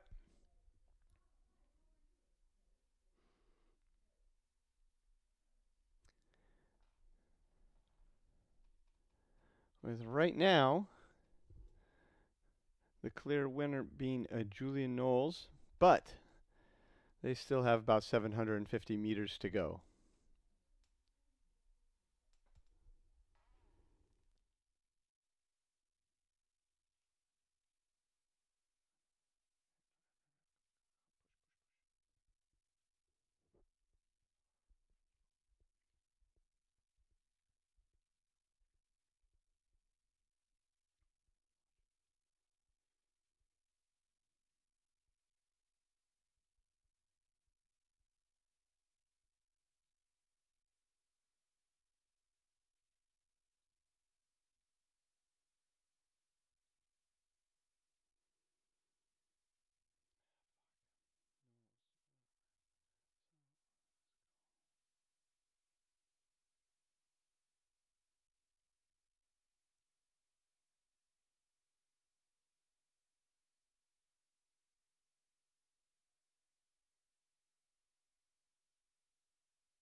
Coming to the 500 meter mark, 500 to go that is, 1500 meters down, Julia Knowles and Elizabeth Martin.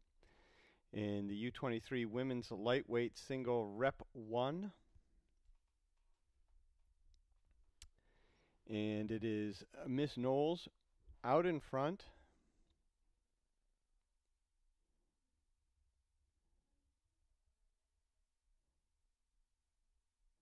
So we will see her in the final tomorrow. Final start at 7 o'clock tomorrow morning. Run till about 9 o'clock.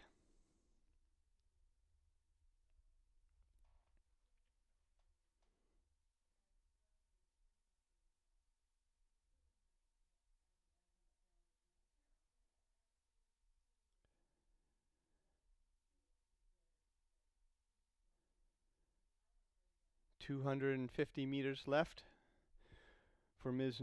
Knowles.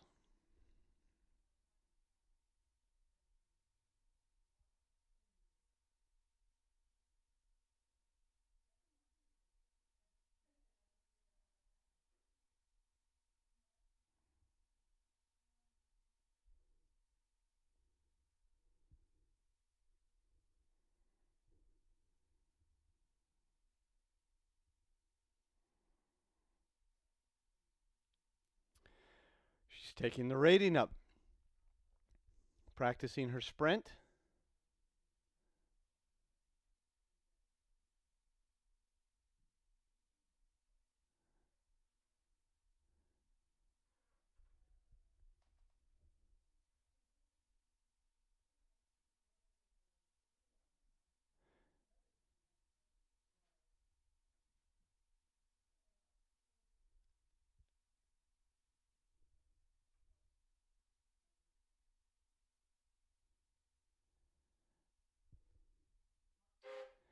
To the line, Julia Knowles rowing for Founders.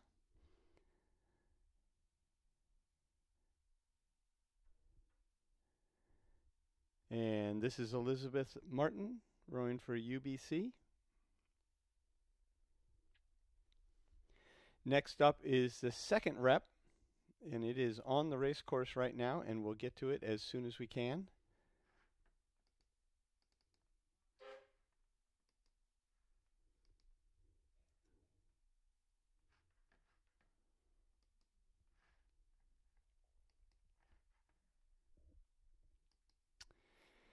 And at 500 meters,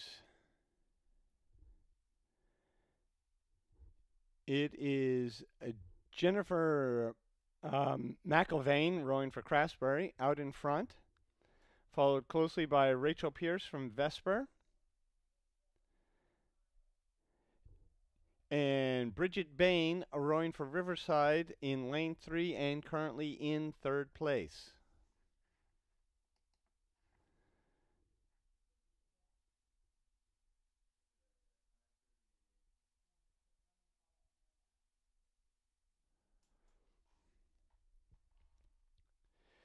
So this is pretty exciting here. Jennifer McIlvaine out in front, but being dogged by Rachel Pierce. About 750 meters in, Jennifer McIlvaine trying to open this up a little bit, get that open water, which is just a nice psychological thing. Doesn't mean you get to let up or anything, but there's just something about having a little bit of open water on your competitor.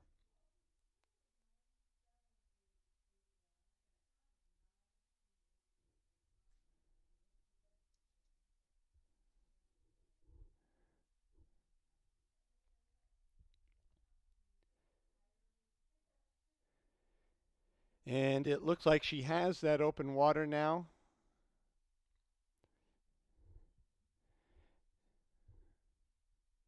Rachel Pierce, Bridget Bain from Riverside.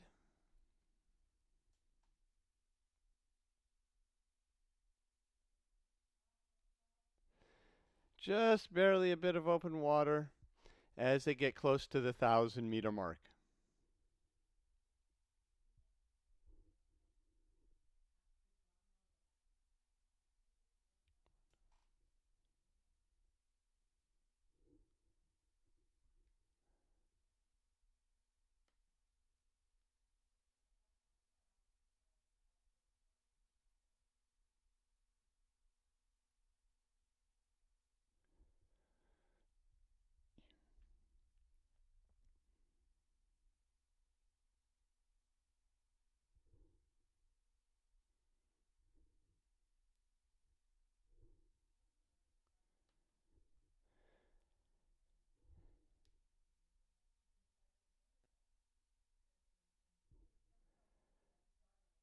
Looks like Jennifer McIlvaine is maintaining that open water lead. As we get close to the 500-meter mark, Rachel Pierce, who's reasonably local, Cherry Hill, just down the road for Duquesne. Hopefully she has some supporters. They should start yelling now. Bridget Bain is Jennifer McIlvaine from Craftsbury.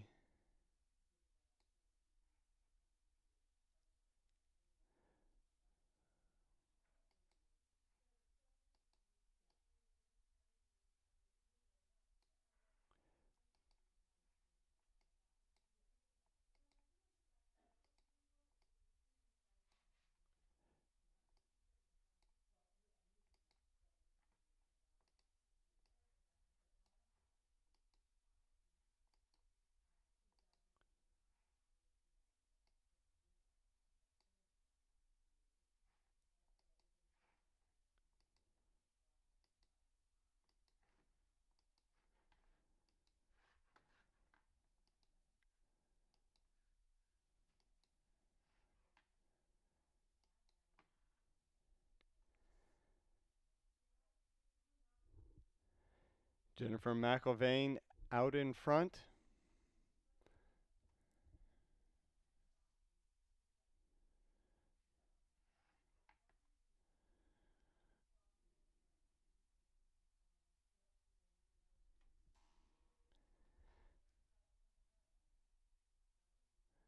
Less than 500 meters to go.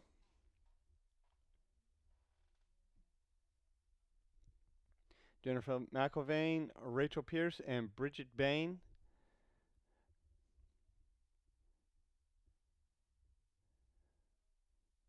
Craftsbury Sculler doing a nice job out in front. And all things being equal, maintaining an open water lead and moving to the final tomorrow.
About 150 meters to the line. Jennifer McIlvaine in the green.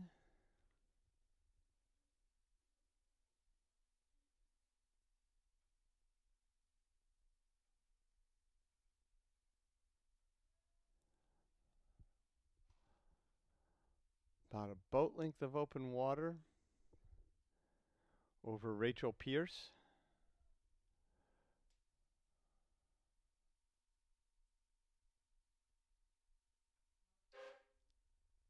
And on her way to the final tomorrow.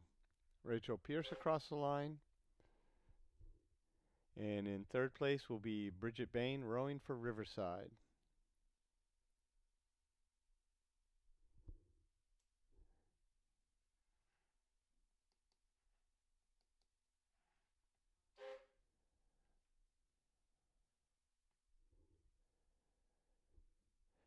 Next up is the U23 men's lightweight singles semifinal 1. And we'll go to that as soon as we can get a good camera shot.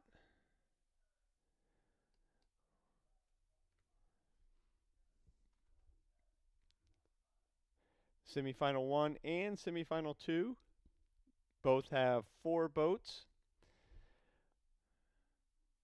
Closest to the camera in lane 1 is Campbell Cole rowing for Vesper, right there in the blue boat. Lane 2 is Zachary Hesse rowing for New York AC.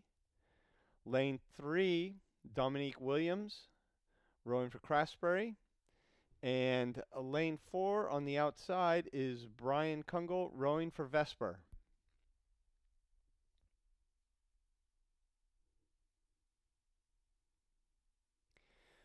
500 meters in. It is a lane 1, Campbell Cole out in front.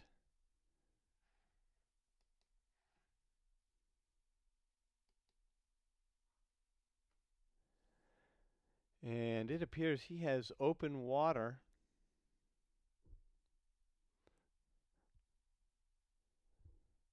Over Dominique Williams from Craftsbury. Oh, and there, the other two right there. So this is a semifinal. So first and second move on to the final tomorrow. Zachary Hess moving up on Dominique Williams.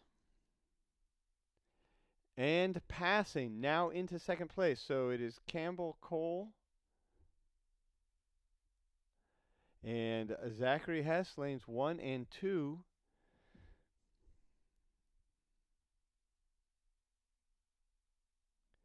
Those two are our first two, and they. Oh, now it looks like Zachary's putting on a little bit of a push, trying to push Dominique and Brian a little further back. We'll see if Brian and Dominique have anything to say about that. But this is the real battle.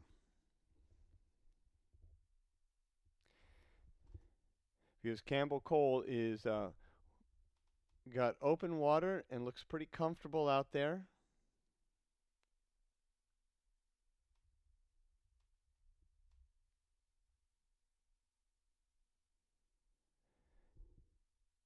Zachary Hess now probably, it's hard to tell with the angle, but maybe a boat length over Dominique Williams and Brian Kungle. And those two are battling it out neck and neck.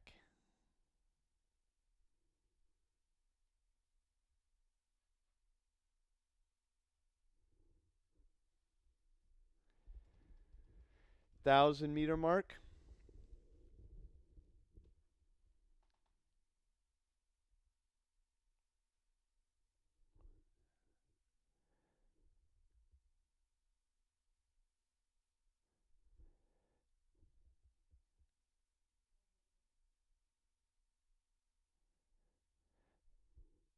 Campbell Cole continuing to maintain his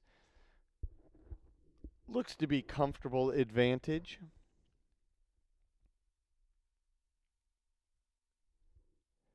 Zachary now has clearly opened up a little bit of space between him and Dominique Williams and Brian Kungle.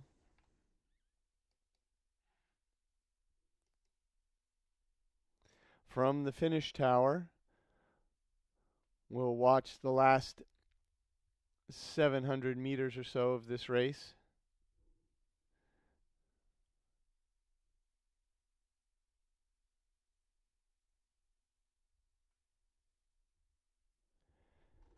From this vantage point, Campbell Cole is on the right-hand side, and Brian Kungle is on the left.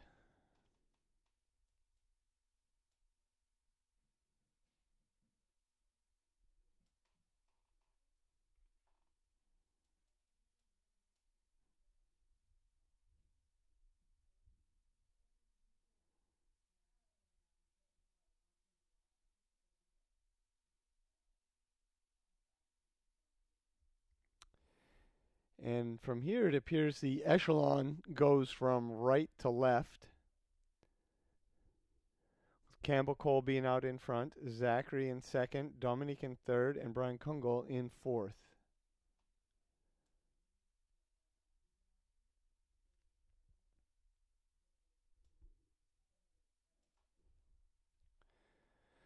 Semifinals, you want to be in the top two.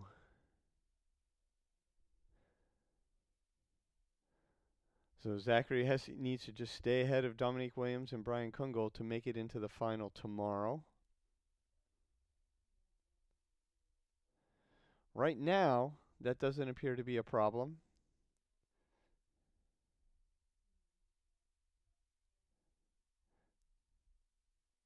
Don't interpret that to mean that they're not working very, very hard.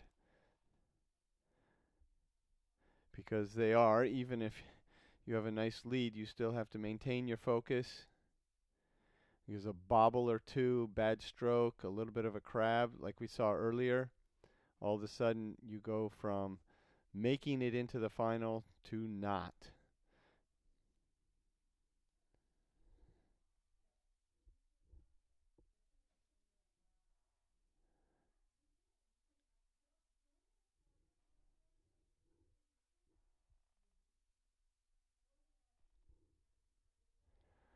Focusing in on our leader, Campbell Cole. Taking it up a little bit for the last 100, 150 meters. And you can see the second place battle between Zachary Hess and Dominic Williams. Zachary bobbles or something. Dominic is right there and looks like he's moving. This could turn into be a barn burner. Because Dominic Williams was understroking the entire time, and now he's lifted his rating to match the others, and look at him go! Woo! I would give it to Zachary, but go to herenow.com to see the actual results of that one.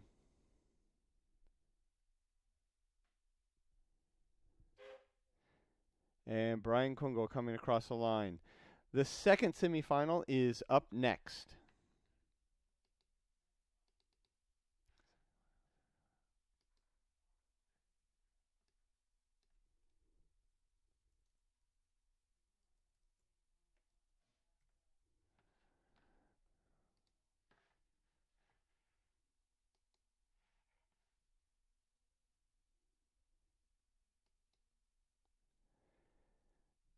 Underway at about the 500-meter mark.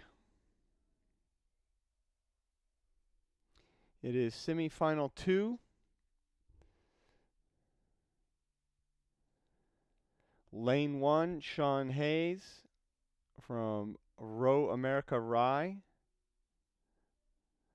Lane 2, Michael Landau from PNRA Mercer. Lane 3, Austrian Trubert from PNRA Mercer. And lane 4, furthest away from the camera, is Mark Cowenhoven from Bachelor's Barge.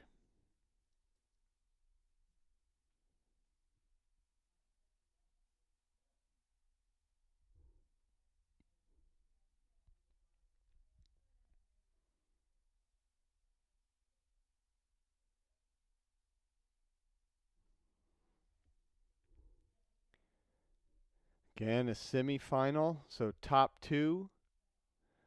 And we've got 3 boats in close proximity here. Michael Landau is out in front, but not by much.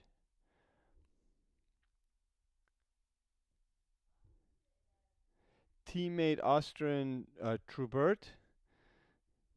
And lane 1, Sean Hayes from Row America, right there.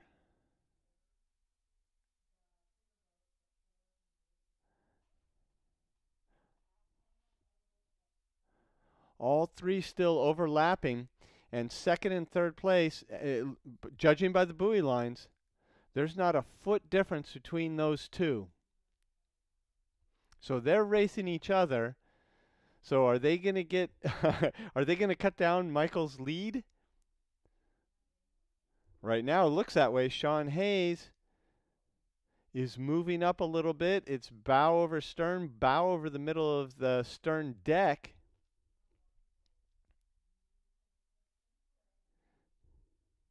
Now our leader's still sitting in the catbird seat because he can see what's going on behind him.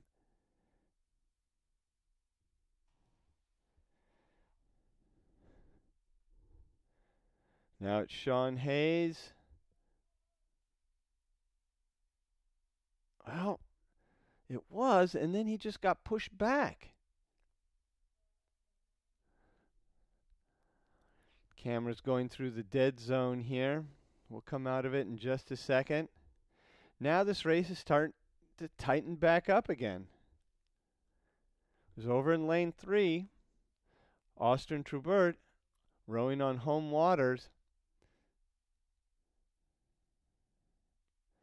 Not letting Sean Hayes get away.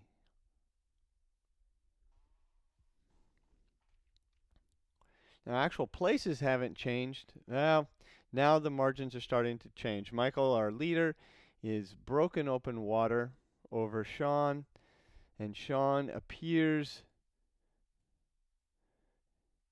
to have bow on stern on Austin. So now there's more or less a boat length between 1, 2, and 3. And fourth place. Mark Cowenhoven is trailing.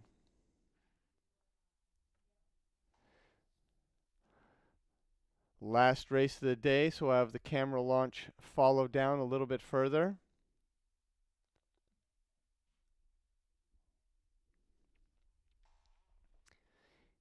Right now, everybody maintaining that boat length distance. Top two go to the final.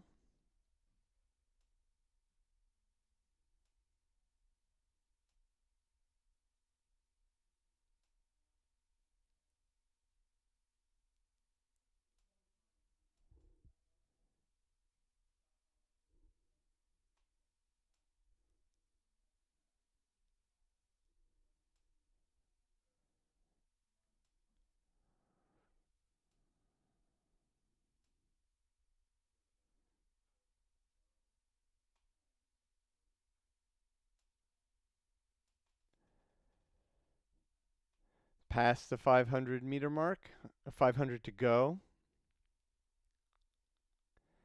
As these boats start to spread out a little bit more. These two maintaining bow on stern, thereabouts, maybe a little bit of open water.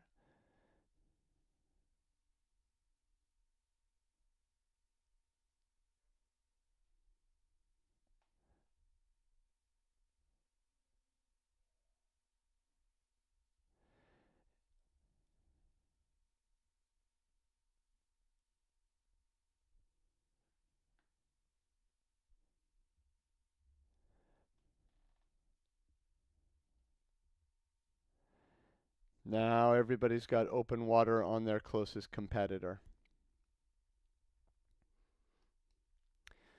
From the top of the finish tower,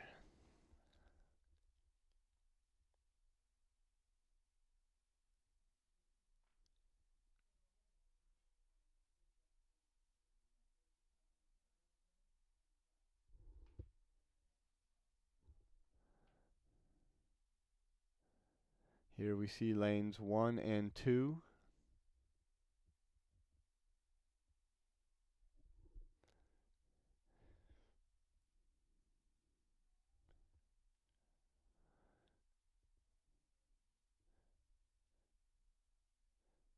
Sean and Michael coming to the finish line in about 100 meters or so.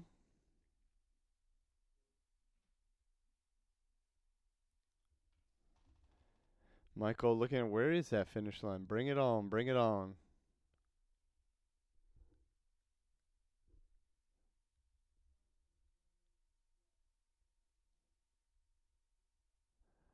And on the inside, we have a wild sprint by Austin.